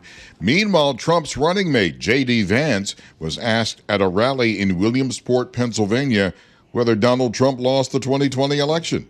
On the election of 2020, I've answered this question directly a million times. No. I think there are serious problems in 2020. So did Donald Trump lose the election? Not by the words that I would use. The family of the Menendez brothers are supporting the prison release of the two men who shot and killed their parents in Beverly Hills in 1989. Nearly 24 family members of Eric and Lyle Menendez say they now believe the brothers were victims and were molested by their father. They also say that the murders were not in cold blood, but instead the then young men were in fear for their lives. Lyle and Eric's attorney, Mark Garagos. It corroborates what the family members said was the very uncomfortable rule in that house that you could not go down the hallway if Jose was with one of the boys. It is now up to the Los Angeles County DA whether he will recommend their release from prison. A student loan cancellation program for public workers has granted relief to more than 1 million Americans. President Joe Biden announced the milestone on today, saying that his administration restored a promise to America's teachers, firefighters, nurses, and other public servants. Undersecretary of Education James Cavall. This latest batch, it's about 60,000 that the president's announcing. At the start of this administration, only 7,000 people had ever gotten loan relief. Secretary Cavall says all told, the program has now forgiven $74 billion. Global news 24 hours a day and whenever you want it with Bloomberg News Now. I'm Michael Barr, and this is Bloomberg. Paul, Carol, Lisa. All right, Michael Barr, thank you so much. We appreciate it. Wait, I have a home for you. Or I have some real estate. Oh. Luxury London homes for sale at discounts rise 39% in a year. Really? So, yeah, if you're looking, Well, London's, it feels like one of those markets, kind of like Midtown Manhattan. It just, if it's not domestic, it's international demand. Totally international in a big way. Yeah, in a big way. What exactly. do you got? So, what are you looking at? CSX, the second trade I ever did on Paine-Webber's block trading desk in 1986 was CSX to sell 200,000 shares of CSX. They reported today that shares down 3.9%. Don't you miss those days? Paine-Webber. Yeah, it took me. I'm not trying to date you or anything. 4 hours to trade 200,000 shares. Like 6 months later, I did it in 3 minutes. Isn't that crazy? And I did it, and I made $1,600 on that trade for my boss. So my only job every single day, he'd walk by at 9:29 and say, "Don't lose my money today." It was his money on the block trading. No pressure there. Wait, small firm? Johnny Coughlin didn't even go to college. Made a mint trading stocks. A legend. This There's is a Bloomberg. book there. Yeah.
Markets, headlines, and breaking news 24 hours a day on Bloomberg Radio, Bloomberg Television, and the Bloomberg Business app. This is a Bloomberg Business Flash. From the Bloomberg Interactive Broker Studio, I'm Lisa Mateo. Futures advancing as company earnings in focus. Netflix leads nearly a dozen companies reporting. It reports later this afternoon. Netflix shares up about 0.5%. We have Nasdaq futures up 0.9%, 183 points. Dow futures up 0.1%, 75 points. S&P futures up about 0.5%, 29 points. We have the 2-year yield 3.94%. That's little change. The yield on the 10-year 4.03%, and that's up 1 basis point. I have to point out Bitcoin down about 1%. But at 66,900. Companies making news. Circle K operator Couche-Tard said it's interested in buying the entirety of 7-Eleven owner 7 & AI. It pledged to keep its Japanese operations intact, but Bloomberg reporting Couche-Tard likely to face tough U.S. antitrust review if it moves forward with that bid. Then we have shares of Expedia higher, up about 6%. Financial Times reported Uber reportedly explored a potential bid for Expedia. No formal approach has been made. Uber down about 3%. And sources say the European Union warned social media company X that it could calculate fines against it by adding in revenue from Elon Musk's other businesses like SpaceX and Neuralink. For on-demand news 24 hours a day, subscribe to Bloomberg News Now, wherever you get your podcasts. I'm Lisa Mateo. That's a Bloomberg Business Flash. All right, Lisa, thank you so much. We appreciate that. Lisa Mateo on the news. Carol Massar sitting in for Tom Keene here this morning. I'm Paul Sweeney. We're live here in our Bloomberg Interactive Broker Studio, streaming live on YouTube as well. 19 days? 19 days to the election. David Gura, you do the podcast thing. I don't know. What do we do in 19 days? The Big Take podcast. Thank you. The Big Take podcast. If you're either candidate, what do you do with 19 days left, I guess? I've got a piece of paper at my desk just noting where each of these candidates is over the next few days, and it's hard to keep track of because they are traveling a ton. But I think what we've seen in the last couple of days is them trying to reach out to this very small sliver of the population that remains undecided. So you had former President Trump going to Miami to do this town hall with Univision. You had Vice President Harris sitting down in Pennsylvania with Bret Baier of Fox News. I think that her goal for that interview was to reach Republican women voters. And as I watched that interview unfold, it was interesting. There were no questions about reproductive rights, no questions about abortion. That's really what the Harris campaign has kind of been focusing on to try to get some of those women to support her campaign. Didn't come up over the course of that interview. When it comes to 17 days, I mean, what do voters want to hear? And I'm just curious what really sways them and makes them either change their mind or decide to kind of, get up and actually vote. It's interesting. And I'd like to hope that it has to do with policy. And I think that if you look at the conversation that our colleague John Micklethwaite had with former President Trump earlier this week, that was a very kind of policy-heavy conversation. Mm-hmm. I'm not sure that that's going to sway voters at this point. And I'm as flummoxed as anyone, I think, by those who have been living through this campaign that has gone on for so long and still haven't made up their minds about who they're gonna support. Not so long though for Kamala Harris, and I wonder if that's a disadvantage or advantage. I feel like there's some debate on that. It's a great question, and I think going back to that Fox News interview, I think there are a lot of people who haven't been exposed to her a ton, don't know what she stands for, still have questions about her platform and her background, and I think. Yes, there was that effort to reach out to those voters kind of on certain issues, but I think it was also just a moment for her to introduce herself to people who might not hear from her outside of sound bites on that network in particular. And David, I guess what I hear from a lot of the political pros is it's really going to be a story about turnout. And I guess how are both sides thinking about turnout? Is a higher turnout an advantage for one versus the other? We know a lot more about the ground game that the Harris campaign has constructed. And of course, I think one of the more astonishing and interesting things about that transition that took place in July is that Kamala Harris inherited the campaign almost wholesale from President Biden, the staff, the whole apparatus. And so we know that they've raised an incredible amount of money, $1 billion, and they're deploying that on advertising, digital and TV advertising, traditional advertising, but also on the ground game as well. So in the memos that the campaign management puts out, they emphasize a lot how many volunteers, how much staff they have across the country, particularly in those swing states. We know less about the Trump campaign, but Trump campaign's raised a lot of money as well, has a lot of support from PACs. Elon Musk has set up camp in Pennsylvania. So they're less clear about sort of how they're deploying that money, but I think you're right, Paul, that the ground game is crucial here, and both candidates understand that. Hey, there's early voting, though, David, already in several states. And I'm just curious, I feel like it sounds like a lot of early voting happening, and I'm not sure what that is as an indicator. I think it's a sign that people are engaged and that every vote is going to count, and no candidate is taking votes for granted. granted in either of these places. I think, as I'm from North Carolina and have been following sort of what's been going on there with the fallout from the hurricane that hit that state. Will people be able to vote? They will be able to vote, and you saw changes made both by the state election board and by the legislature as well to make it so that you could pick up your ballot in one place, deposit it in another. So I think that officials in that state, in Florida as well, almost to the same extent, recognize the fact that this is something that's really front of mind to a lot of people, and they don't want to make people have to be unable to vote, obviously, or have difficulty voting. They're trying to make it more possible for them. I think in Florida, the hitch is there was a push for Governor Ron DeSantis to extend how late you could register to vote. He hasn't budged on that. In North Carolina, there has been some flexibility there. October, is there anything that could move this needle here one way or the other, do you think? October surprises, I'm not sure. We've had hurricanes and all kinds, so I'm not sure what that is. I think barring that, going back to that Fox News interview, there has been some speculation, could there be another debate? It's getting now pretty close to the election date, and it seems like that's not going to happen. That's still theoretically on the table? Could be. It's possible. They could pull together. I think that the betting odds have gotten reduced over these last few days. That would be must-see TV, as they used to say. Yeah. But barring that, I think we're going to see a few more moments like the one that we saw last night. Not exactly Friends. Exactly. I think that we'll see a few more moments like we saw last night. That is, each candidate kind of doing maybe more town hall with just themselves and a news anchor, or doing a sit-down interview. I think if you look at the way that the Harris campaign has pivoted over these last few weeks, they went from taking a lot of flack for not doing interviews to doing a ton of them, and really the gamut of them. So it started out with these kind of friendlier sit-downs, appearance on late-night shows. Now Kamala Harris sitting down with this kind of very kind of adversarial network where she's had a lot of trouble. I think it's harder for the Trump campaign to kind of make the argument that she hasn't approached the media or done these kind of serious interviews. On the Bloomberg, you can pull up all the different polling and stuff. It kind of is mind-blowing. I know we've all learned lessons about polls aren't always correct. So how do you read it? It looks like a very close race. I'm looking at one poll, general election, Kamala Harris 49.3, Donald Trump 47.7. But there's another poll that will show the opposite. Exactly. So is there a smart thought about that, too? I think it's to kind of look at the polls broadly. So you bring up a few of them, you bring up these averages. We're being inundated with them, and there'll be a new Bloomberg Morning Consult poll before long as well. I think what it gives us is kind of an insight into what's happening at a more granular level, at a state level. I think back on the last Bloomberg poll that we did, and we kind of saw movement at the state level in those swing states. Also highlights sort of what the issues are that matter to voters. So I said at the top, Kamala Harris wasn't able to speak much about reproductive rights. She did talk a lot about immigration, and the way that Bret Baier set that up at the top of that interview is to say, look, you look at all of these polls that you mentioned, economy's at the top, immigration's right below it. So I think that there hasn't been a whole lot of movement in that. I think that that's kind of what voters have coalesced around. Those are the things that matter for them. But again, as I look at the polling, I'm looking for, again, averages, and I'm looking for sort of what stands out in terms of topics, or sort of how each candidate might be seeing some movement in terms of how voters perceive they're able to do on those particular issues. Still close then? Incredibly close. Okay. And it will be. And just to be candid, planning for what election night's going to be like. I think all of us are building in some flexibility, shall we say, into sort of how long it takes to get results and sort of what comes after that. And I'll just put a quick plug in for the podcast today. My colleague Saleha Mohsen, who's based in D.C., is doing an episode sort of on all of the litigation that we've seen since the 2020 election and sort of what that portends for this, the fact that the courts are likely to be busy, I think, depending on how this election turns out. Oh, wait, so the lawyers win again. They win again. They always win. You want to know a winner in all of this. We're breaking no news here, but yes, the lawyers always win. All right, David, you're going to be co-hosting Surveillance tomorrow. Somebody whispered in my ear. Yes, with you? Yes. Where am I going to be? Yeah, absolutely. That'll be good. David, he is the host of the Big Take podcast for Bloomberg News. He's just following up on all things on this race here. And again, the presidential race, the down ballot impacts here. Where does Congress go?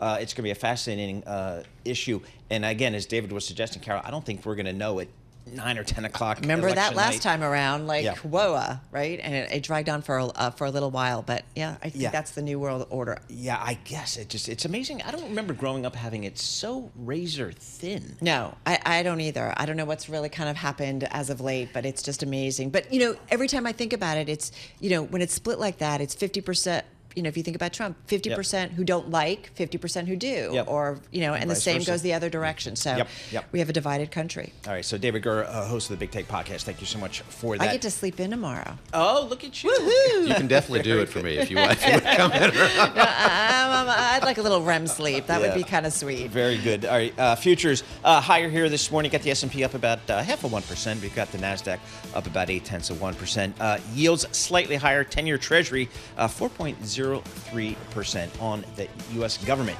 10-year. This is Bloomberg.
Markets, headlines, and breaking news 24 hours a day on Bloomberg Radio, Bloomberg Television, and the Bloomberg Business app. This is a Bloomberg Business Flash.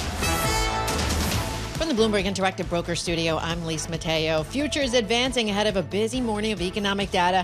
We're moments away from the latest reading on retail sales for September, also initial jobless claims for last week. So ahead of it, as we wait for that, let's check in with futures right now. We have NASDAQ futures up about 0.8%, 193 points.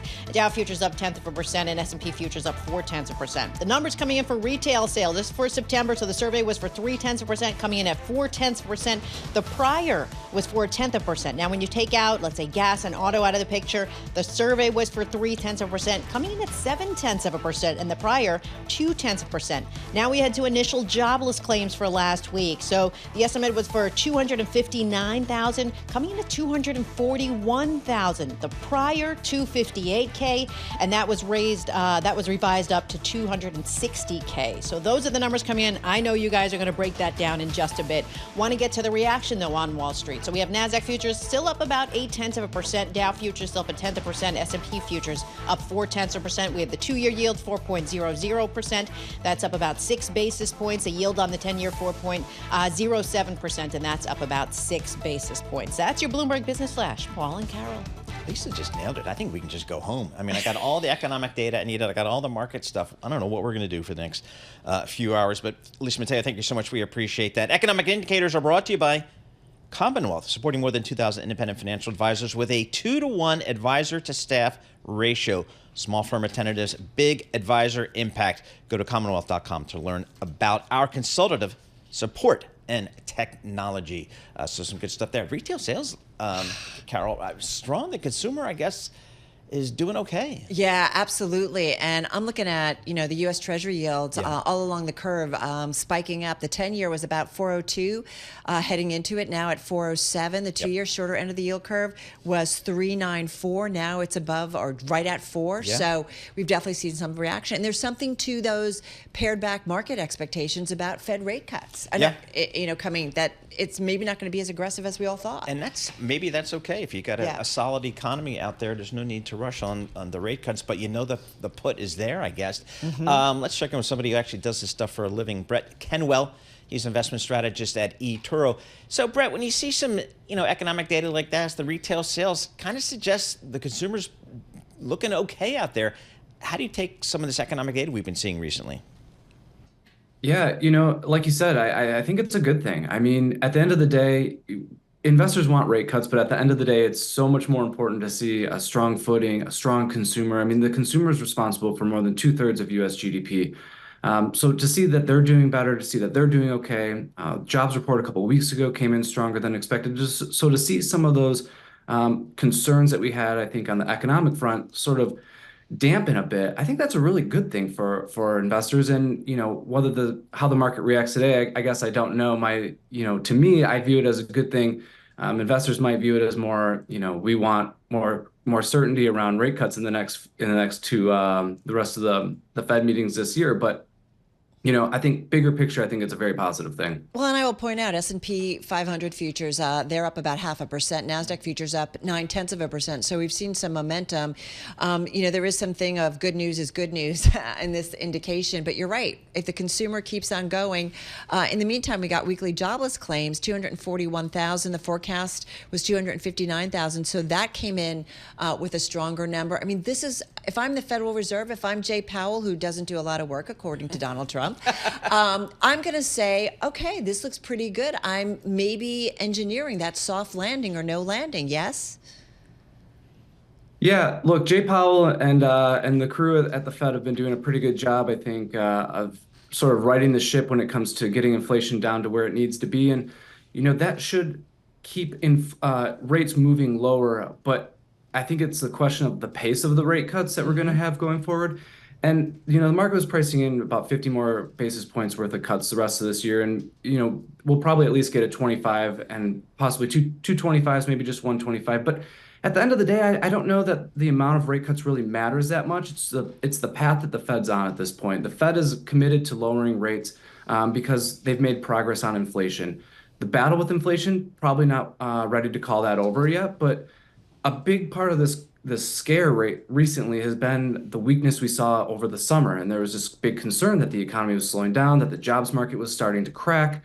And that kind of forced the Fed into, cutting rates maybe a little sooner than they had necessarily wanted to.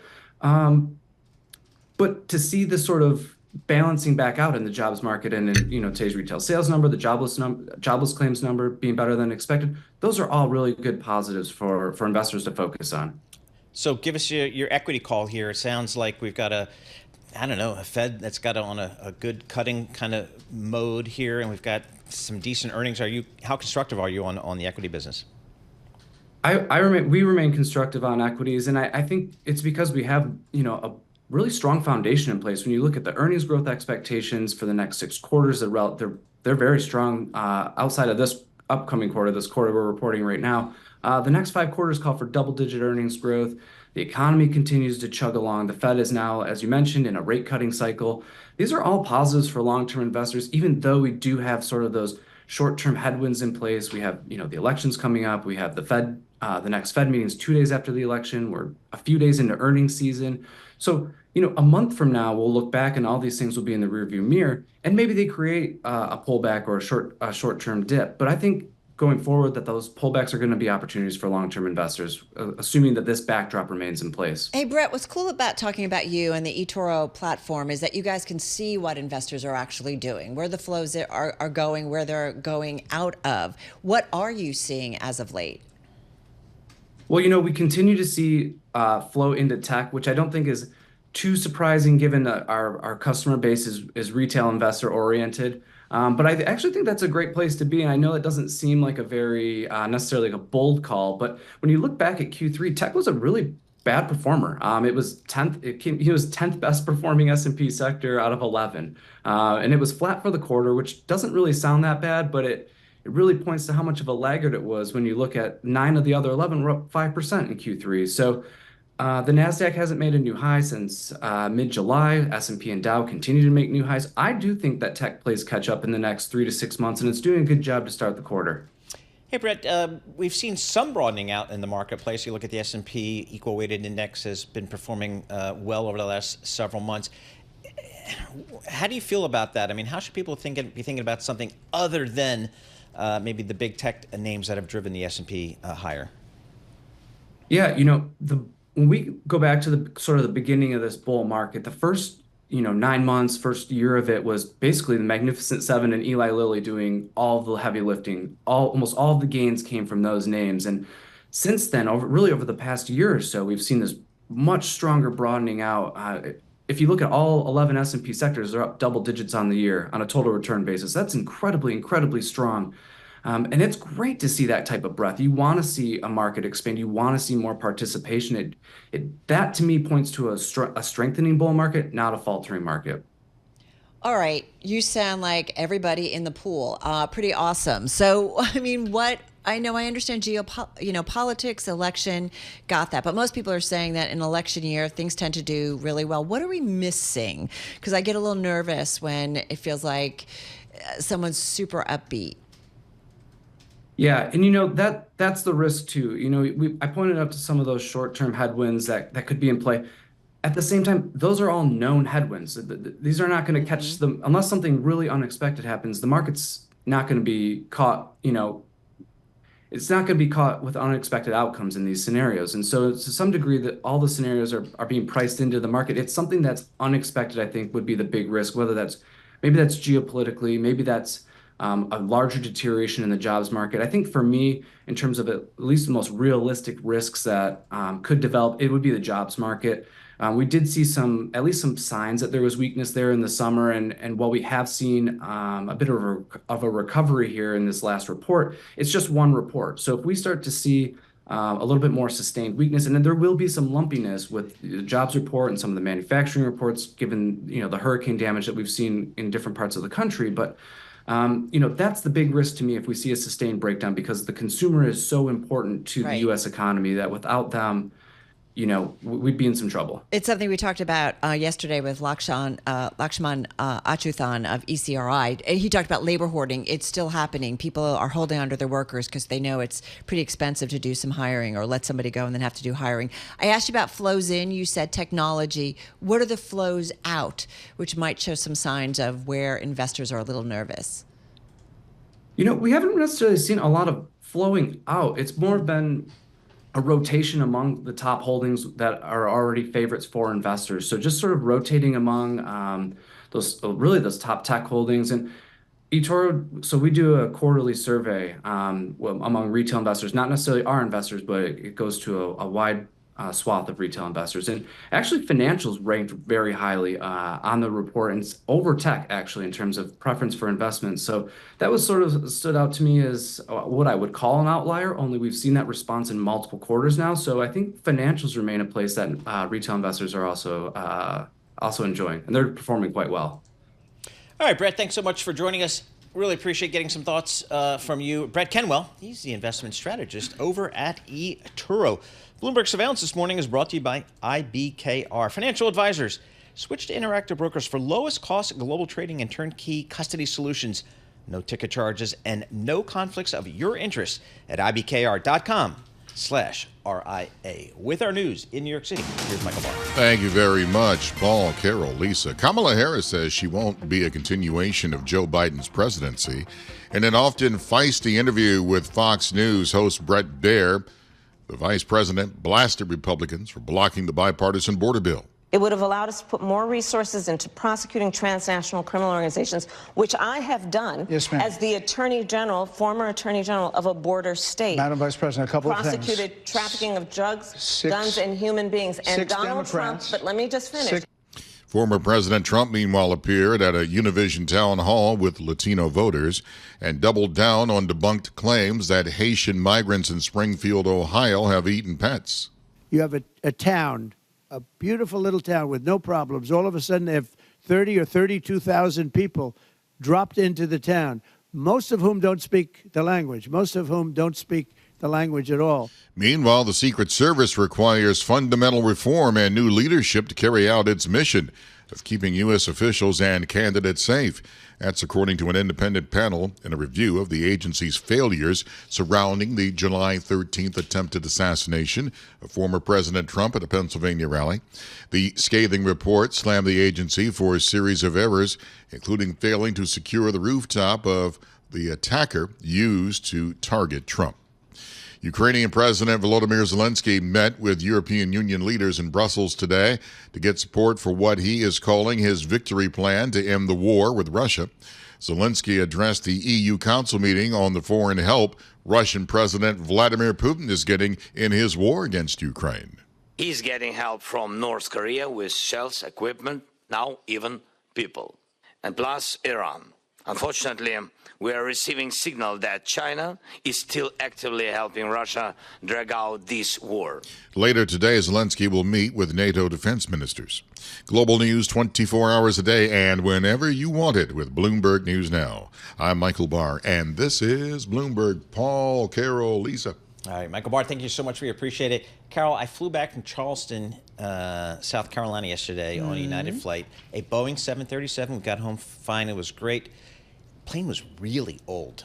It was so old that it had the little thing where you can put your credit card through to get some video.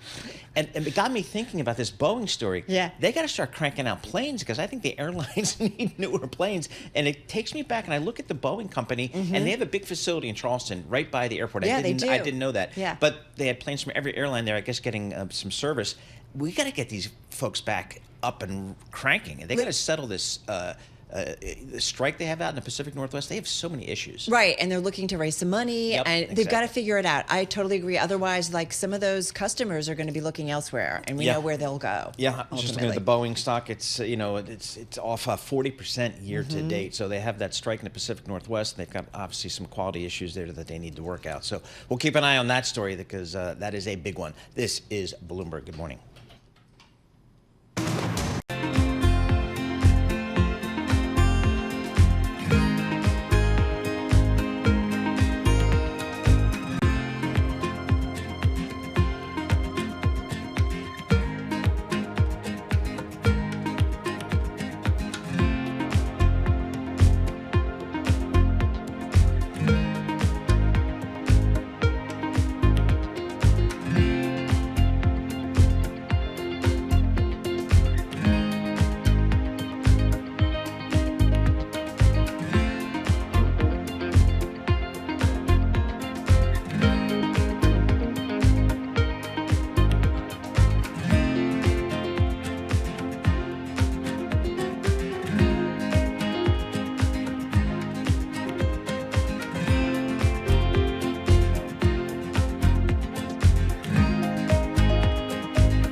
markets, headlines, and breaking news 24 hours a day on Bloomberg Radio, Bloomberg Television, and the Bloomberg Business app. This is a Bloomberg Business Flash.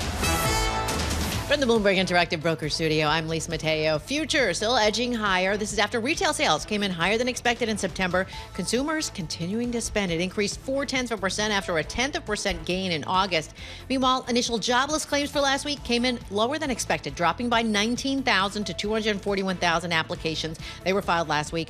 The week prior was revised up to 260,000. A big part of that due to the hurricanes in the southeast. Right now, we have NASDAQ futures up 0.8%, 178 points. Dow futures up 0.1%, 76 points. S&P futures up 0.4%, or 27 points. We have the 2-year yield 3.99%. That's up 4 basis points. The yield on the 10-year 4.07%, and that's up 5 basis points. A few stocks on the move. EV maker Lucid Group down 18%. Its estimates for third quarter loss from operations wider than analysts expected. And railroad company CSX down 4%. Third quarter revenue earnings per share missed estimates. Analysts pointed to the impact of hurricane activity. And finally, aluminum producer Alcoa up more than 2%. Reported better than expected adjusted EBITDA for the third quarter. That's a Bloomberg Business Flash. Paul and Carol. All right, Lisa Mateo, thank you so much. We appreciate that. Carol Massar sitting in for Tom Keene. I'm Paul Sweeney. We're live here in our Bloomberg Interactive Broker Studio. We're streaming live on YouTube. That would be the internet for John Tucker. YouTube.com, search Bloomberg Podcast, and that's where you'll find us. Carol, we were just talking to David Gura about the election, and you kind of mentioned that the economy number one, maybe immigration number two. I think on the economy, one of the big issues is taxation. What's tax policy for each of these? Yeah, and candidates? they have different views, right? I mean, it looks like Trump, right? He's looking to maybe extend potentially what he did in his previous administration. All I know is I pay a ton of taxes. I know. Everywhere I look. Everywhere you look. And then again, I got a chicken salad wrap yesterday for $27.50, and the little screen said, "You want a tip?" Now, here's my new tipping strategy. You stand, no tip. You sit, tip. I think I'm going with that. So let's talk big-time tax policy. We can do that with John Gimigliano. He's a principal at KPMG. Hey, John, when you talk to your clients, I'm sure you get 1,000,001 phone calls, 1,000,000 requests to talk to your clients about the potential tax policy of each candidate. How do you frame that out for them? Well, I think the most important thing that everybody needs to be aware of is that no matter who wins in November, and I know there's a lot of attention on the election right now, we are going to get a tax bill in 2025, right? We are scheduled to have $4 trillion of tax increases happening in 2025, and neither candidate, neither party wants to allow that to happen. So the big question, I think, for my clients is, well, how will Congress pay for that? And I think there's a reasonable risk that when we get through the back end of that, however that goes, taxes are going to be higher on businesses. By how much, specifically which ones? Well, we don't know. We need to have an election and a negotiation to figure that out. I mean, we got to pay for something, right? I've got to be responsible with how I manage my household, and I got to pay off my debt and everything. Harris has talked about a small business tax deduction. If she's in there, we talk about small businesses, the backbone of the U.S. economy. Most of your clients, are they big companies and, they're just thinking more about that? Yeah, well, KPMG, yes, we of course serve the largest companies, but of course we work with, middle market companies too. And I think this is a really important question as to how Congress looks at the business community. Do they view large business, the Fortune 1000, for example, in the same way they view small business? There's been an undying love on both sides of the aisle for years for small business. It's going to be interesting to see if big business gets the same love when it comes time to negotiate this tax bill next year. All right, so can you frame out this tax bill? I thankfully, I do not pay attention to tax legislation, and I feel I'm a better person for it, but it's your job to do that. Talk to us about what is going to happen potentially in Congress with taxes in 2025. Yeah, 2025 is going to be a very challenging year for tax departments and tax professionals. We have the tax cliff happening. We've talked about that. That's the $4 trillion. We've got this global tax deal that Secretary Yellen negotiated, more or less coming into being at the same time. And then we also have this huge regulatory disruption in tax regulations, forget legislation for a moment. That's all happening in 2025. So it's going to be a real challenge. But the most pressing thing will be that tax cliff.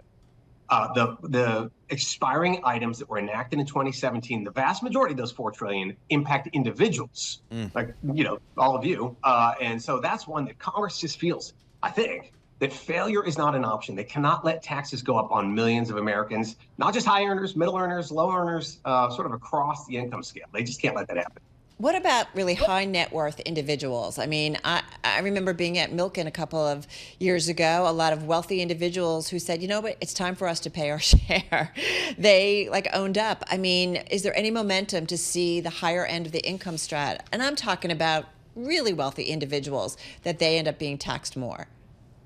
Well, we've heard candidate Vice President Harris talk about that quite a bit, right? That when asked how she would pay for her plan, she says over and over that we should tax corporations and the wealthy to pay their fair share. Now, what fair share means to you or to me, we can debate, and that's what Congress will debate next year. But it seems pretty clear that in the all-Democratic Harris administration, a Democratic Congress, and let's not forget, Congress is ultimately going to make this decision. I do think there's going to be significant pressure on imposing new taxes on the wealthy. Just want to get a red headline crossing the Bloomberg terminal today, just moments ago. Israel says Hamas chief Sinwar may have been killed in Gaza. So some more news coming out of the Middle East, and we will stay on top of that with further reporting. We're speaking with John Gimigliano, principal KPMG. Hey, John, I'm a Wall Street capitalist, dyed in the wool, but I just cannot get comfortable with the fact that my effective tax rate is higher than the billionaires all around Manhattan. And what is up with that? Well, first of all, it depends how you define effective tax rate. Oh, this it's, is one of it's the easy, dude. It's on my tax form. Yeah. Well, are we taxing, so there's been this big debate about taxing unrealized capital gains, right? This is a proposal that President Biden had, and then Vice President Harris has picked up. If you include unrealized capital gains, sure, your effective rate looks very low. Now, there are other various ways, capital gains have a lower rate, et cetera. These are valid questions for Congress to debate. What is the right effective tax rate depending on your income level? And if you think it should be higher for you or for somebody else, well, then I'm sure Congress will let you. Yeah, but go with that. I mean, I agree with you, Paul. I just think there's individuals, and we've gone through the debate of income versus wealth, and how you tap into some of those individuals where most of their wealth is not from income, and how they pay their fair share. I mean, how do we do something that seems to be the right thing and fair, considering a lot of other individuals, a lot of folks in this room, who are paying some pretty high tax rates? Yeah, again, there's this idea of taxing unrealized capital gains. Is that wealth? Okay, there's a good argument that it is. There's another argument that's like, well, you don't have any cash in your hand to pay the tax. Is that fair? Is it even constitutional? There's another question. But it's pretty clear that Harris and Biden have talked about that a lot and are going to push hard if they're in control. Look, if Republicans are in control, I just don't think they have any interest in taxing unrealized capital gains. They just feel that it's unfair to have somebody pay tax when they don't have the cash in hand from selling the asset. You sell the asset, sure, pay the tax. But until then, no. But that taxes later is less anyway, right? So when XYZ private equity guru reports, $900 million of income in 2024, I just understand why their effective tax rate is 8%. It just seems crazy to me. Is there any will within Congress to kind of maybe just, democratize the tax system a little bit better? Is there any will within Congress for any of that? Well, I think that if we get to a period of divided control, okay, so who knows what it looks like, Republicans in the Senate, Democrats in the House, this will be something that will have to be a negotiated deal. And I think Democrats are going to push really hard to raise taxes on the wealthy. And Republicans are going to have to ask whether or not they would go along with that in exchange for something else. What would Republicans want in exchange? Maybe a lower estate tax, maybe lower taxes on small businesses. Would they accept modestly higher taxes on the wealthy in exchange for that? Again, that's why you play the games, as they say. We're going to have to get into that negotiation in 2025. All right, John, thank you so much for joining us. Really appreciate it. John Gimigliano, he's a principal at KPMG, giving us the latest on what we may or may not see from some of these candidates in the next Congress as it relates to taxation. All right, Carol. Yeah. Concerts.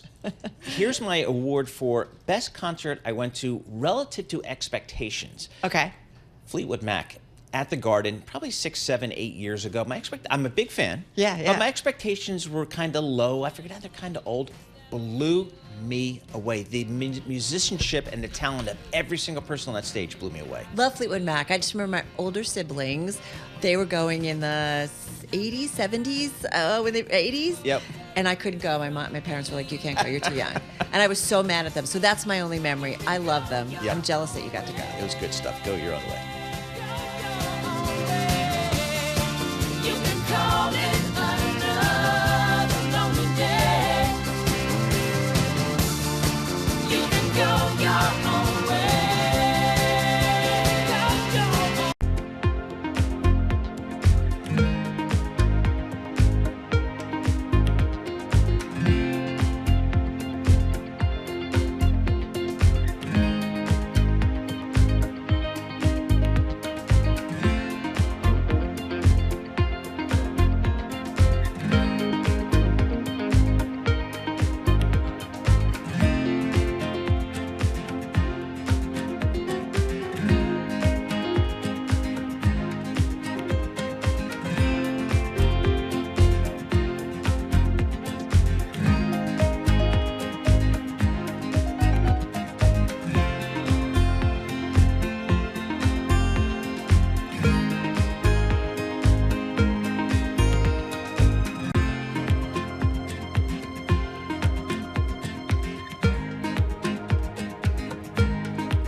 This is Bloomberg Surveillance with Tom Keene and Paul Sweeney. We're addicted to the parlor game, the Fed, the monetary ballet. Where do you see opportunities in a fixed income space here in 24? With Lisa Mateo on markets. AI affecting demand for cloud computing. And Michael Barr with news. Another legal setback for Donald Trump, this time across the pond. The best in economics, finance, investment, and international relations. This is Bloomberg Surveillance on Bloomberg Radio. right, coming up in this hour, the pride of Romania, Tatiana Darie, reporter on Bloomberg's M Live team. We're going to get her thoughts on these markets. I'm going to ask her about those retail sales. They look pretty solid to me. It seems like the consumer's doing pretty well. Then we get some good market talk with Kara Murphy, CIO at Kestra Investment Management. Angie Solanki, National Director of Retail for U.S. of Colliers, breaks down the retail sales today. She really digs deep into what folks are doing at the retail level, which retailers are doing well. So we'll break it down there. We got the holiday shopping season coming up, and it's not too early to ask her how that's going to be looking here. So we got a lot coming up in this hour, but right now, let's kick it off and get a Bloomberg Business Flash with Luis Mateo.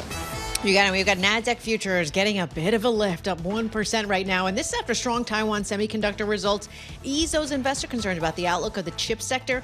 So right now, TSM ADR is up about 9%. Other chip stocks checking with NVIDIA up 3%. You have Qualcomm, Micron Technology, Broadcom, all up more than 2%.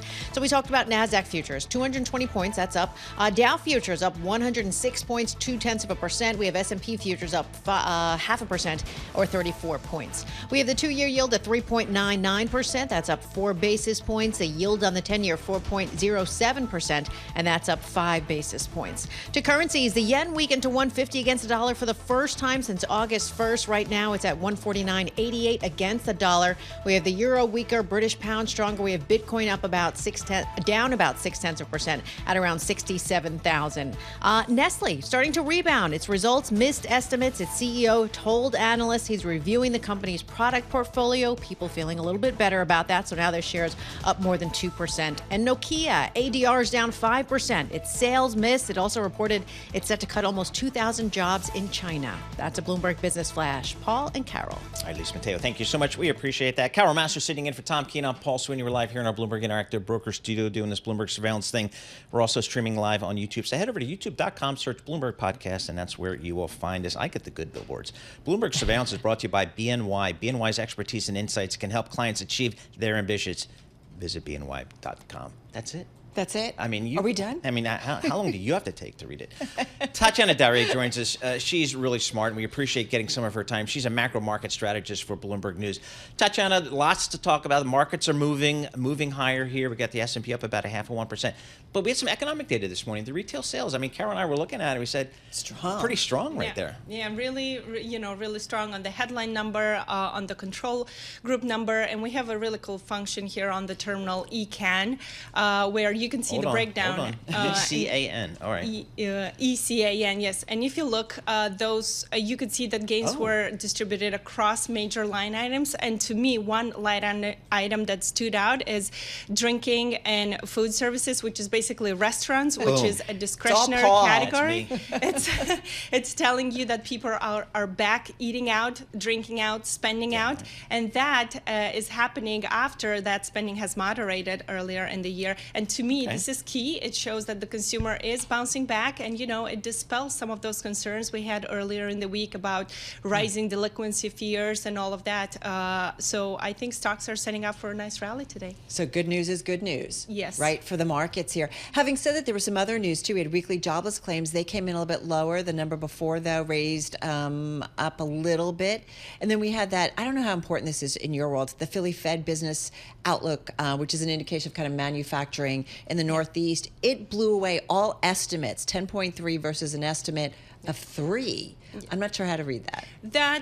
This particular surveys, the regional ones, we tend to because they tend to be so volatile. Okay. But if you were to take it at face value here, we're talking about manufacturing recovering. That's another great signal about the economy holding up. And put it all together, all the data batches that we got this morning, retail sales, jobless claims, and the Philadelphia Fed are pointing to a still resilient economy. And don't forget, this is coming on the back of a string of data that is pointing to strength in the U.S. economy, and that's why we're seeing some of this data shaking faith in the November Fed cut from the Fed. But a lot of strategists would also say, boy, a Fed that's posturing towards cutting rates. They've started with 50 basis points, and maybe they go in November, maybe they don't. But the fact that we have a rate-cutting Fed in the face of a pretty strong economy, man, that's a good environment. I mean, is that kind of what you're seeing out there? I mean, a good environment for stocks, for or sure. Just risk assets, in general. Yes, for risk assets, and we see it in credit too. We're seeing, the credit spreads falling to like something of a 3-year low, something we haven't seen in 2021. And when you think about it, I mean, we've been talking, oh, this is too low, too low, too low. But when you look at the data that keeps coming in strong, now you think, well, maybe that's like investors are really rationally optimistic about risk assets. And with stocks, like I have to admit, I mean, I've been a bear for much of the year, but I have turned a little more bullish on stocks. How'd that work out for you? The recent, but I mean, you had good reasons. I mean, to be completely fair, you had good reasons at the start of the year. But key to me were recent revisions that showed that consumers have higher incomes, higher savings, despite downward revisions to jobs that we had throughout the year. So that to me points to a still, very, very resilient consumer, even more than we thought. And that sort of really pours cold water on the bear case. I keep thinking about the elections and the impact. I'm looking at Christine Lagarde of the ECB. They just cut rates again, 1/4 of a point here, as expected. She's saying any hardening of trade barriers is downside risk. Who ends up in the White House is going to determine potentially a lot of policy, in particular trade policy. The election trade, I've seen things saying we're starting to see it here in the U.S. equity markets and the financial markets. Is it happening? Yeah, it's a mixed picture. As you said, I mean, the Trump trade has been resurfacing in the stock market. If we look at Goldman Sachs, it has conveniently 2 baskets of Republican outperformers, Democratic outperformers. The Republican favorites have been outperforming, so we could see it there. We could see it in Bitcoin. We could see it, some of it maybe in bank stocks besides the earnings too. But when you look at the bond market, I mean, just track the day. I looked back, and it seems that Trump's odds were went back into his favor around October 5th or something like that. When you track the price action in the bond market since then, really yields have been pretty flat. So the bond market is not yet reacting to the election risk in the same way that perhaps the dollar is or Bitcoin is, and that's interesting. And my colleague, our rate strategist, Alice Andres, is saying that a lot of shops have closed. They're just taking a pause until the election. They don't want to take any sort of like big bets because it's such a tight race. So the price action may be sort of choppy and not as indicative. But it is going to be volatile. I mean, if you look at the MOVE index, right, the volatility index for the bond market, you can see that has spiked to the highest this year. So that is telling us there will be some price volatility in there. So buckle up. Right now, is that the highest of the year? Yes. Interesting.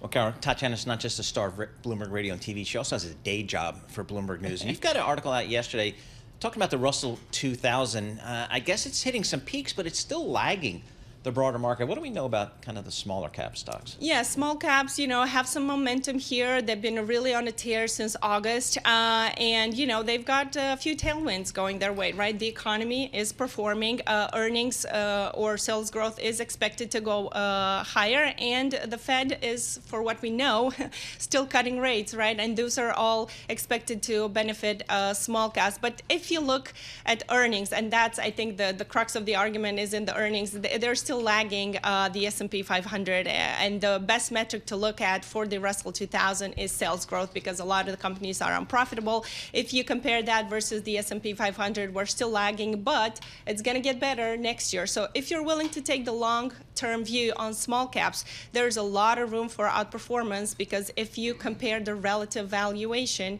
you'll see that small caps are still trading at a very, very steep discount to large caps. All right, what you thinking around semiconductors? Man, TSM, the ADRs that trade in the U.S. are up about 9% here in the pre-market. Wow. Yeah. I mean, finally, right, some good news after ASML really dragged down the SOX. The SOX was down. Let me just pull it up here. It was down about 5% on Tuesday. So, fair amount of swings here. Yeah, I think, we could see sort of like a solid rebound today. TSMC sort of calming those fears about chip demand slowing. But really, I guess for large caps, at the index level, we pretty much care about NVIDIA, right? And the signal, even from Which is ASML, important, but TSM is making all the chips for so many, you know what I mean? Yes. So it's like, that's a really important indicator. But anyway, go ahead. Yeah, and I was about to just say, say that even in the bad news that we got earlier in the week, the CEO there said that AI demand is strong. It's sort of the read across for the top AI plays is still a good one, even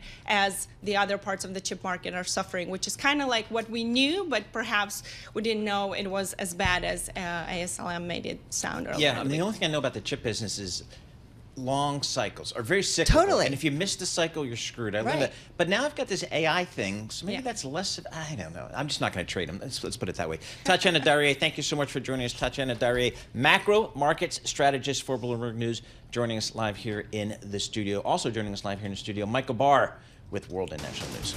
Thank you very much, Paul, Carol, and Lisa. In breaking news, the Israel Defense Forces said Iran-backed militant group Hamas's chief, Yahya Sinwar, might be one of those killed in operations in the Palestinian enclave of Gaza. Israeli authorities are checking the possibility. The IDF says for now the identity cannot be confirmed. Kamala Harris gave a contentious interview on Fox News while Donald Trump doubled down on anti-immigrant before an audience of Latino voters on Univision. Both candidates are looking to broaden their appeal in the campaign's closing weeks, but Pangea policy founder Terry Haynes says it might not move the needle either way. Harris out there live and contentious is generally speaking, is a benefit for her.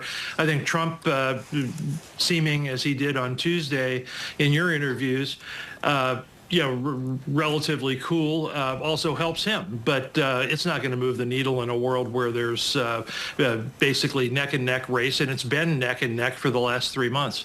Terry Haynes with Pangea Policy was a guest on Bloomberg Surveillance. Nearly 24 relatives of Lyle and Eric Menendez were at a Los Angeles courthouse calling for the brothers to be resentenced. Prosecutors say the brothers shot and killed their parents for financial gain. The defense claims the brothers suffered years of sexual abuse and killed them in self-defense.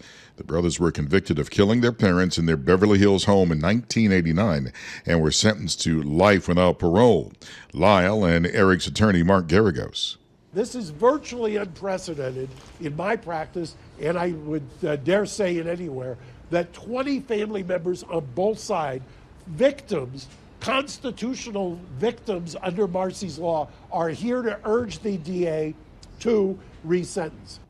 It will be up to the Los Angeles District Attorney to decide. Global news 24 hours a day, and whenever you want it with Bloomberg News Now. I'm Michael Barr, and this is Bloomberg. Paul, Carol, Lisa. Hi, Michael Barr. Thank you so much. We appreciate that. Carol, I'm just some Bloomberg's reporting here that Israel said an operation in Gaza may have killed a Hamas leader, and that's part of a renewed assault against the militant group after more than a year of war in the Palestinian territory. We have the geopolitical issues that are just so hot in the Middle East. The Ukraine remains front and center. Coming up on the third winter. Yes. Yeah. Yet, financial markets, I'm just amazed today. They just seem to kind of be taking this now. It's almost like the new normal, I guess. I know. It is kind of weird how news like that seems pretty serious. It is serious. That filters through. I mean, I'm looking at, WTI crude. It's just up a little bit here. So we watch that with the Middle East situation. I don't know. I don't even know how to explain that, Paul. No, but maybe it's because I don't know. Maybe we feel distant from it. I don't know. And I guess we're focusing on the election and other economic data, but we'll keep up the reporting on all the geopolitical issues out there in the Middle East and in Ukraine as well. S&P 500 up 36 points. This is Bloomberg.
Headlines and breaking news 24 hours a day on Bloomberg Radio, Bloomberg Television, and the Bloomberg Business app. This is a Bloomberg Business Flash. And this futures report sponsored by IBKR. Markets never sleep, and neither does Interactive Brokers. Discover opportunities with CME Group futures across equity indices, interest rates, FX, energy, and more. Access CME futures around the clock at Interactive Brokers.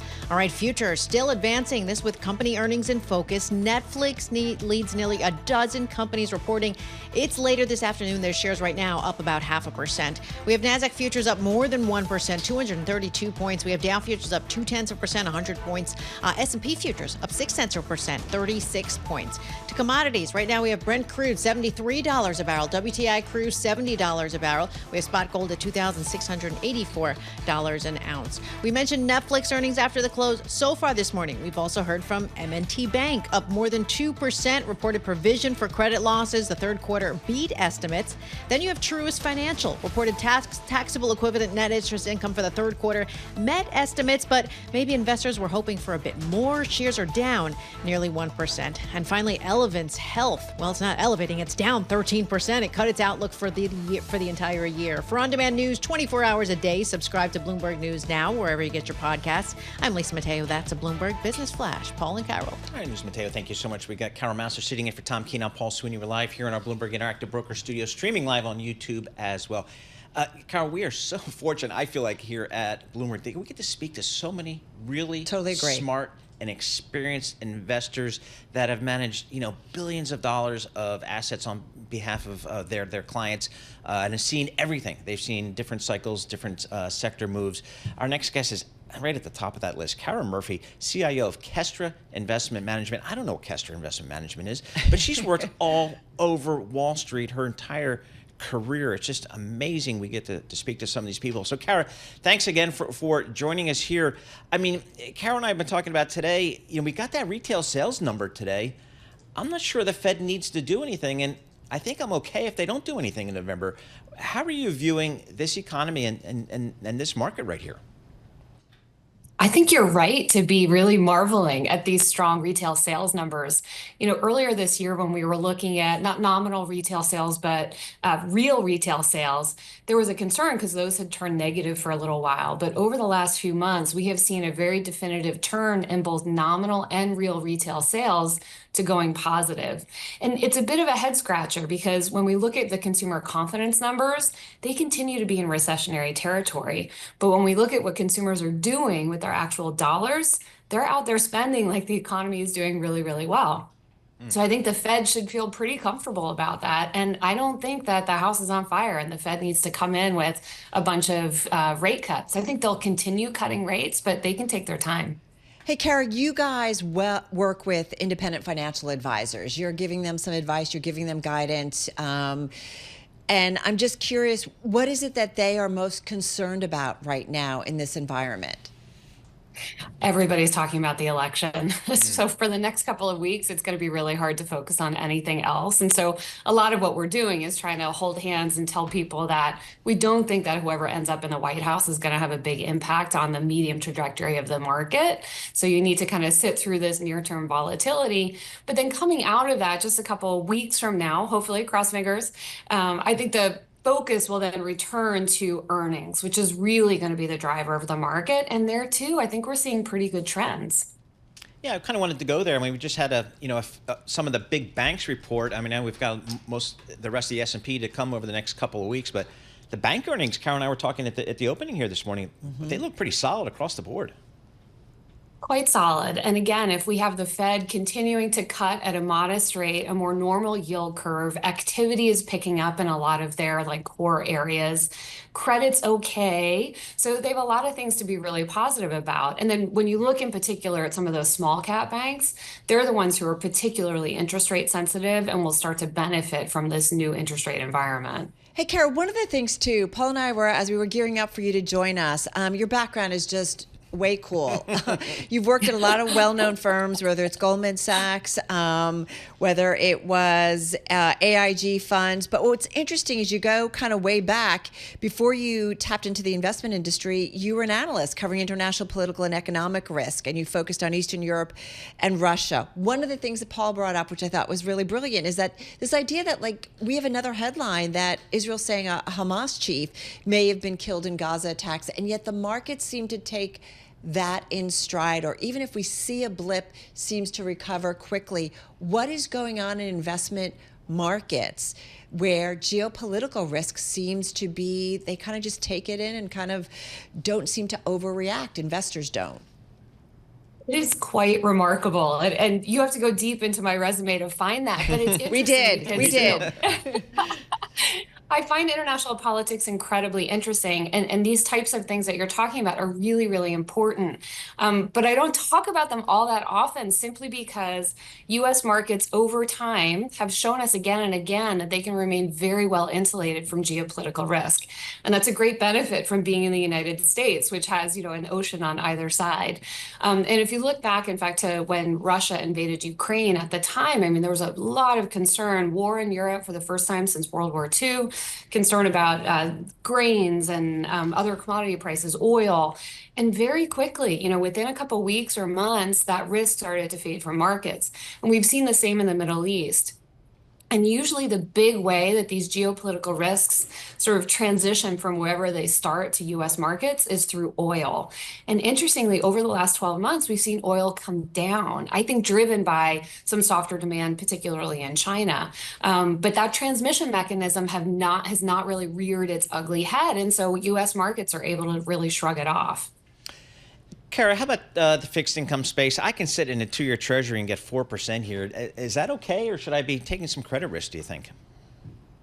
So we actually think high quality credit is pretty attractive here. So you have nice nominal yields, spreads are narrow, but not terribly narrow. And we'd actually rather be in a corporate space and be leaning into credit risk as opposed to duration risk right here. Now, once you get out the credit curve into high yield, that's where I start to get a little bit more worried, simply because if the Fed rate cutting cycle takes a little bit longer than what the market's currently expecting, some of those companies are not going to get the relief that they're really hoping for, and credit spreads are about at historic lows. So you're not getting paid to take a lot of that risk. But if you're in that, sort of core credit, high quality borrowers, we think that's a really nice place to be. All right, how about one of the things I want to ask you, given your great experience, is alternatives. How do you guys allocate to alternatives? I was recently talking to some retail investment advisors, and they put a lot of allocation to alternatives. How do you think about that? So, alternatives can be a great addition to a diversified portfolio. I don't think you have to have alternatives to build wealth. And so we work with a lot of very high net worth clients who do really, really well over time with the simple stock bond strategy. Seriously? I feel like every time I talk to a wealth manager, they are like, my clients want alts. They want different ways. They want to tap the private credit markets. They want that alpha. Like that's what they're asking about. So continue, because I'm just kind of blown away. Yeah. It seems like everybody says. So I would say some are. But once you start to get into the complexity and the sort of idiosyncrasies of some of those strategies, that's where it starts to become a little bit more tricky. And look, as we think about both credit and equity, because of, regulatory environment, a lot of different reasons, a fair amount of investment opportunities have been moved to those private markets. That said, there's a huge amount of complexity. There's, liquidity tie-ups, there's paperwork that you have to do. And again, a lot of idiosyncrasies where you have to work much harder to get a diversified alts portfolio. So we generally recommend keep it a small portion of your portfolio, keep it diversified by asset class and by manager, and that will protect you as you might get into rockier environments. All right, Kara, thank you so much for joining us. Always appreciate getting a few minutes of your time. Kara Murphy, she's the CIO at Kestra Investment Management, getting her thoughts on these markets. We're just about to get these markets open for you, and we've got some positive movement here in the futures market. The S&P is up about 0.6%. The Nasdaq's up about 1%. We have seen yields rise here. The 10-year Treasury up 6 basis points. We're now at 0.07% on the 10-year. The 2 years just under 4%, 3.98%. I want to call out WTI crude oil. We've been following that closely over the last several weeks as it spiked up on the increased the Mideast tensions there. We're now pulling back just above $70 per barrel for WTI crude oil. And gold, yep, it's higher, right at $2,700 per ounce. How about that for gold, Mr. Gardner? This is Bloomberg. All right, everybody, U.S. retail sales.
Markets, headlines, and breaking news 24 hours a day on Bloomberg Radio, Bloomberg Television, and the Bloomberg Business app. This is a Bloomberg Business Flash.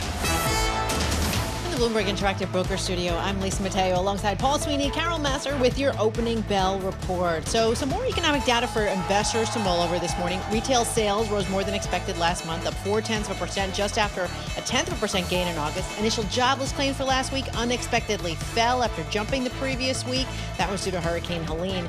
And September industrial production fell 0.3% below estimates. So let's check in as we get things started. We'll start with the S&P 500, up about 0.5%, 33.9 points at 5,875. The Dow up 0.2%, 78 points, 43,151. We have the Nasdaq up 0.9%, 168 points at 18,535. We'll check in with the 2-year yield, 3.98%. That's up 3 basis points. The yield on the 10-year, 4.07%, and that's up about 5 basis points. We have Brent crude, $74 a barrel. WTI crude, $70 a barrel. Spot gold at $2,683 an ounce. To currencies, the yen, I have to point that out right now, at 149.71 against the dollar. The euro weaker after the ECB eased policy for the 3rd time this year. And also at the open, want to check in with Taiwan Semiconductor. Those shares up about 9%. That is your Bloomberg opening bell report. Paul and Carol. Hi, Lisa, Mateo. Thank you so much. We appreciate that. Carol Massar sitting in for Tom Keene. I'm Paul Sweeney. We're live here in our Bloomberg Interactive Broker Studio in New York City. We're also streaming live on YouTube, so check us out there. Retail sales came in better than expected here, and it kind of goes to the overall strength of the consumer. We want to break those data points down. We can do that with Angie Solanki, National Director of Retail Services for the United States for Colliers. Angie, thanks so much for joining us here. Boy, to Carol and I, the retail sales kind of look pretty solid across the board. What do you make of it? 100%. I mean, we're still seeing, pretty steady job growth in terms of income as well as low unemployment. So people are spending. So it's good to see. It's predominantly still in food and beverage as well as grocery. But we're starting to see a nice little spike in clothing as well, and apparel. Angie, what do we know about where they're spending and how they're doing it? In other words, are they taking on debt to continue that spending? I would say there's a little bit of debt when you're looking at the higher kind of price point. So although electronics haven't been as strong as we had expected, but we might see a little bit of that surge here during the holiday season. So I would say there is a bit of spend in the credit card, but we're also seeing, the higher income spenders kind of trading down. So with that trade down, they're actually spending more because they're purchasing more in terms of products. So, I mean, if I travel around this country, it doesn't, and you talk to people, it doesn't feel like the retail consumer is doing well. Can you explain kind of the dichotomy that's out there? Because I think if you listen to politicians out there, they're saying, boy, the economy's tough, consumers are really challenged. How do you see that in the numbers? Well, in the numbers, like I had mentioned earlier, definitely in the grocery sector. So we're seeing that, people are still going to the grocery store, shopping, making dinners at home, etc. So you're definitely seeing kind of a combination of those that are saying, okay, we're going to be very conscientious, a little bit more, call it frugal in how we're spending, but yet we're still seeing that call it spend from a grocery perspective. But then in addition to that, we're seeing services also seeing a kind of healthy growth. There's almost like a 10.4% growth based on a rolling 12 month. And so with that services, we're thinking, okay, people are going back out, they're, getting their hair done, they're getting their nails done. They're taking smaller, steps in terms of how they're approaching their spend. So they're being mindful, but they're still spending. Is there a line that you can kind of draw from what we are seeing in terms of consumer spending, types of spending, what's going on, the level of activity, and what it means for real estate in the retail space? Oh, definitely. I have to say, I was really impressed when we were looking at our numbers. About 50% of our deals in just the last quarter closed in 3 months. So we're starting to see, because there's a lack of supply in the commercial real estate space, there's still a need and desire to take market share from the retailer side. So with that, we have low supply, high demand. So we're still seeing deals, and we're starting to see deals accelerate far faster. Looking through your notes here, they provided us, Angie, one of the things that was really interesting, U.S. retail occupancy, excluding malls, is currently at a 10-year high of 95.6%. We don't see that in front of us. I don't see that. I mean, that shocked me. I mean, talk to us about that. That seems really surprising to me. I kind of thought the physical retail store was on a secular decline.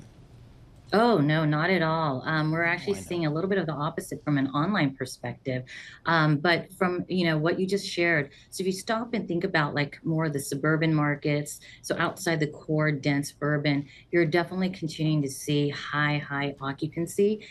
So there's still this momentum going on where People are still working from home certain days of the week. So with that, the behaviors and changes in how consumers are shopping is very different from about 5 years ago, even 4 years ago. So people are still going out. We're seeing trends at different times of the day. During the weekdays, people are going to the grocery store midday versus either early morning or after work. So a lot of behavioral changes. And so the occupancy is still quite high, very low vacancies in, the suburbs and the more rural markets. So things are still looking quite bright for brick and mortar. All right, I challenge anybody out there in retail land.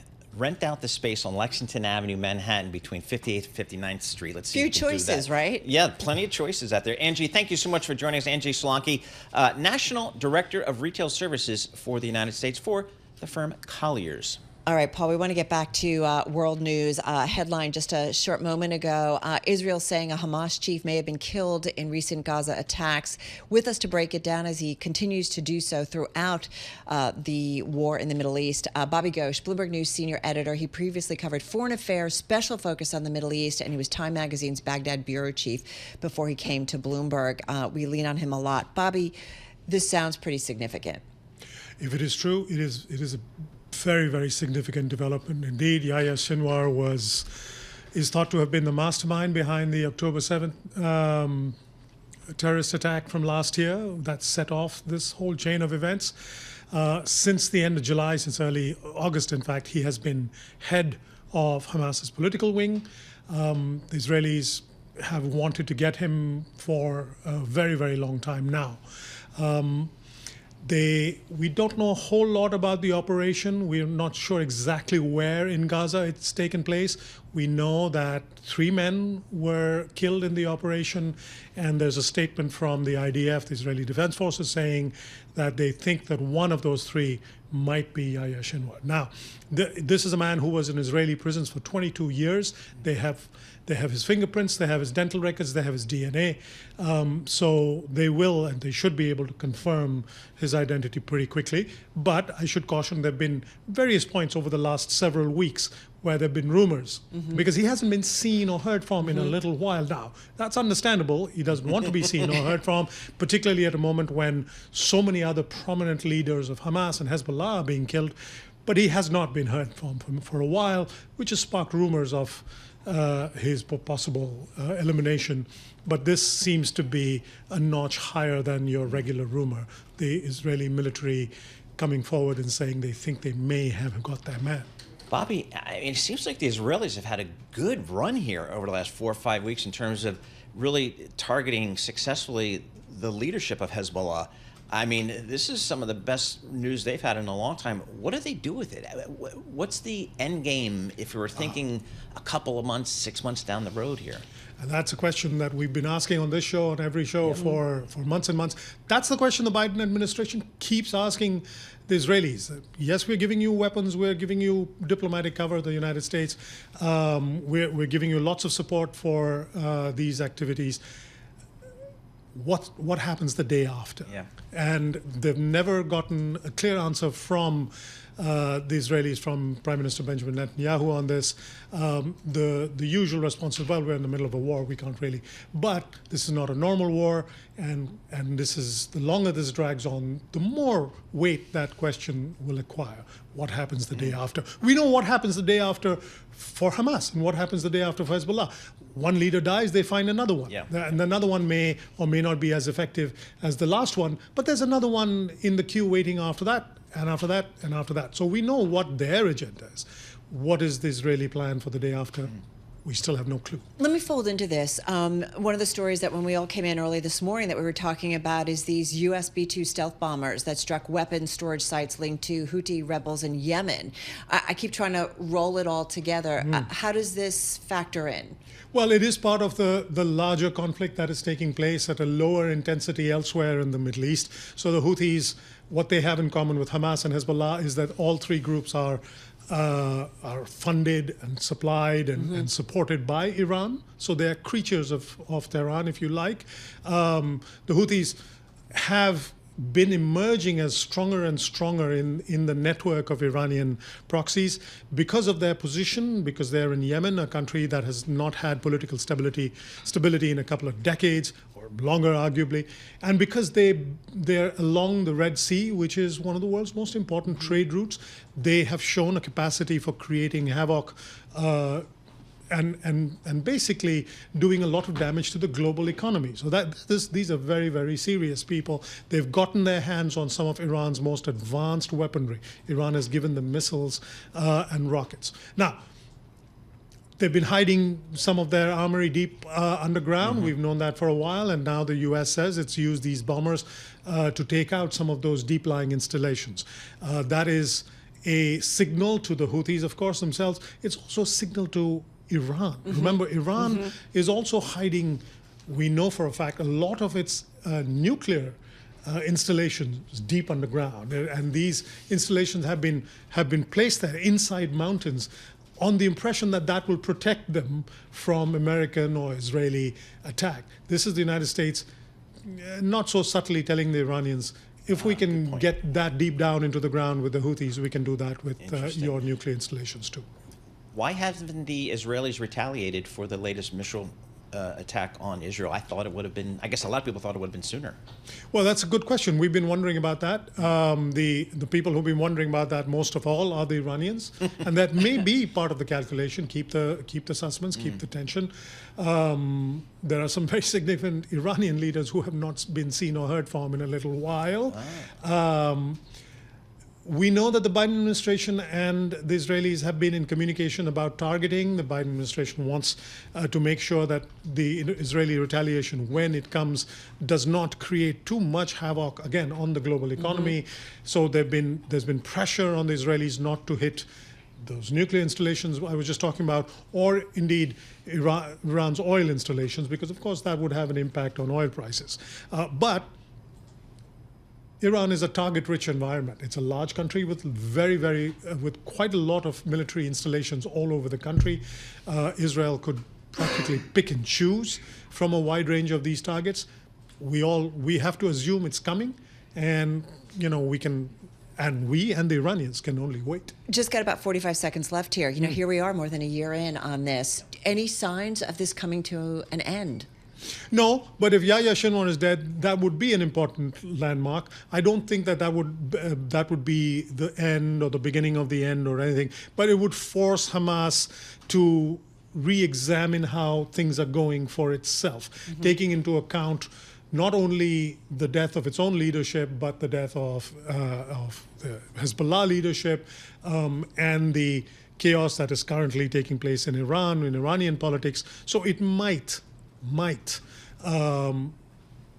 sort of impose a rethink on Hamas. I'm not terribly optimistic. I always feel like it's whack-a-mole. It very We've much talked about feels this that before. way. The whole Something part else of the just world. pops up. Yep, absolutely. That's right. Bobby, thank you so much for joining us. Bobby Ghosh, Bloomberg News. He's the best. Just absolutely one of our just Amazing. leading voices to just kind of give us some perspective on, part of the world that a lot of us don't have a lot of knowledge of. So we appreciate getting his time and his perspective here on that ever-moving story. Markets are open. We have some green on the screen. The S&P 500 is up about 0.4%. The Nasdaq's up 0.5%. The Russell's also up about 0.6%. Actually, just kind of flat right here, right now for the Russell. Yields are higher. 10-year Treasury, 4.07% on your 10-year U.S. government. We'll have more coming up. This is Bloomberg. Good morning.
Markets, headlines, and breaking news 24 hours a day on Bloomberg Radio, Bloomberg Television, and the Bloomberg Business app. This is a Bloomberg Business Flash. From the Bloomberg Interactive Broker Studio, I'm Lisa Mateo. Stocks setting new highs on signs of consumer still spending. Retail sales rose by more than forecast in a broad advance. Right now we have the Nasdaq up 0.4%, 88 points at 18,455. The Dow up 0.3%, 152 points, 43,230. And we have the S&P 500 up 0.3% at 5,863. The two-year yield 3.98%. That's up 4 basis points. The yield on the 10-year 4.82%, and that's up about 7 basis points. We have Brent crude $74 a barrel, WTI crude $70 a barrel. We have spot gold at $2,687 an ounce. Shares of Expedia up about 5%. This is after Financial Times reported Uber looking into a possible bid for the company. We have Uber down more than 1.5%. And Blackstone up 6%, posted a jump in third quarter profit boosted by its credit arm. And a company making news, that would be Apple. Sources saying it secretly worked with BYD for years to develop long-range batteries as part of its now canceled car project. That's a Bloomberg Business Flash. Paul and Carol. All right, Lisa Mateo, thank you so much. We appreciate that. Carol Massar sitting in for Tom Keenan, Paul Sweeney. You know, Carol, Yes. Alex and I were at a Boston Consulting Group event up in Boston recently. We were talking about AI.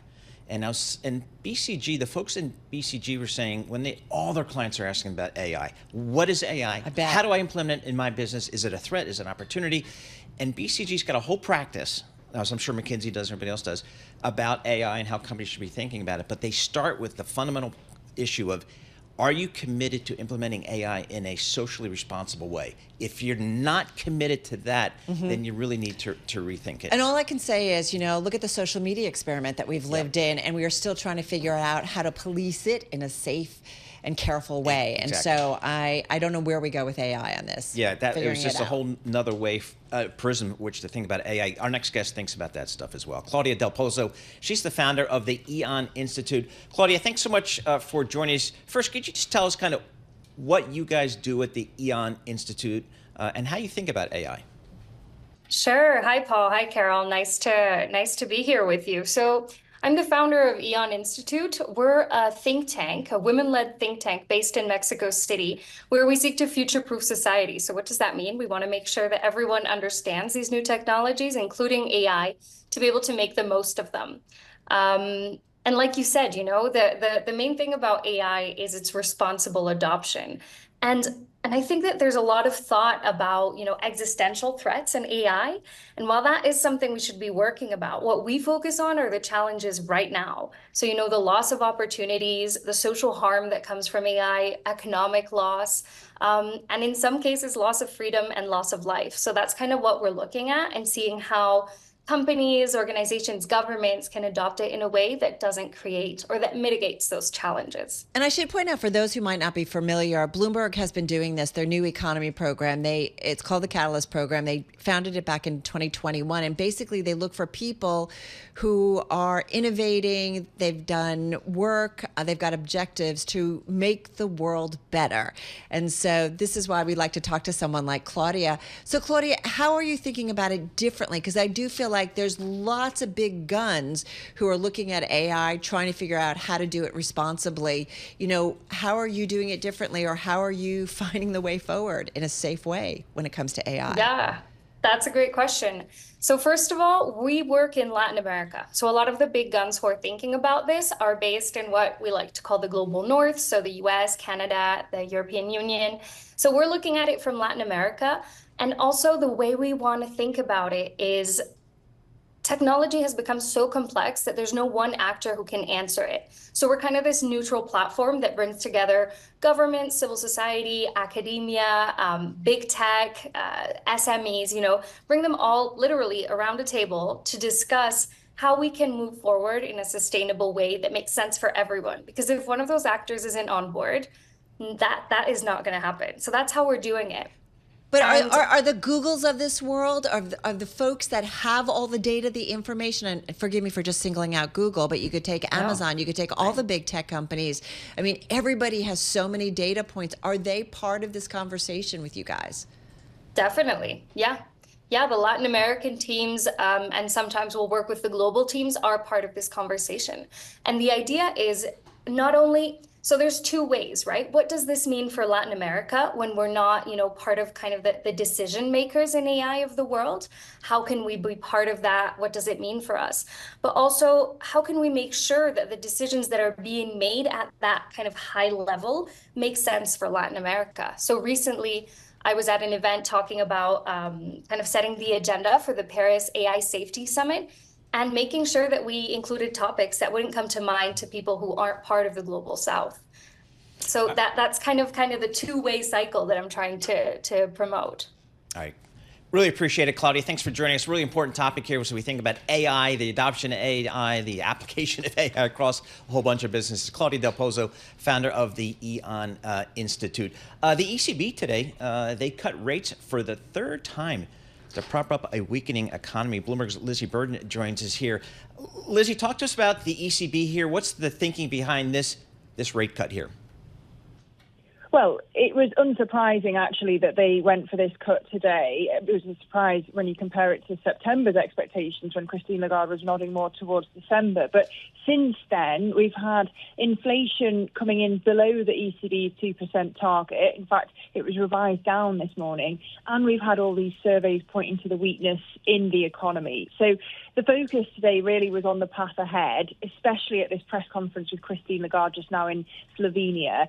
And what everyone wanted to know was, if this is the first back-to-back rate cut from the ECB in 13 years, is this going to be the new cadence, the new normal? And of course, she didn't want to tell us how fast rates are going to fall. She said they're going to be data dependent. But what is interesting is she said there's more downside risk than upside risk for inflation. So that's a big reason why the euro's down off the back. That's what I thought was interesting. ECB President Christine Lagarde saying they haven't yet broken the neck of inflation, but in the process. So there's more work to be done, which is kind of interesting. And I think to some extent mirrors what we hear even in the U.S. Central Bank, that, things have improved a lot on the inflationary front, but we're still not quite there. And there's some nervousness out there, Lizzie.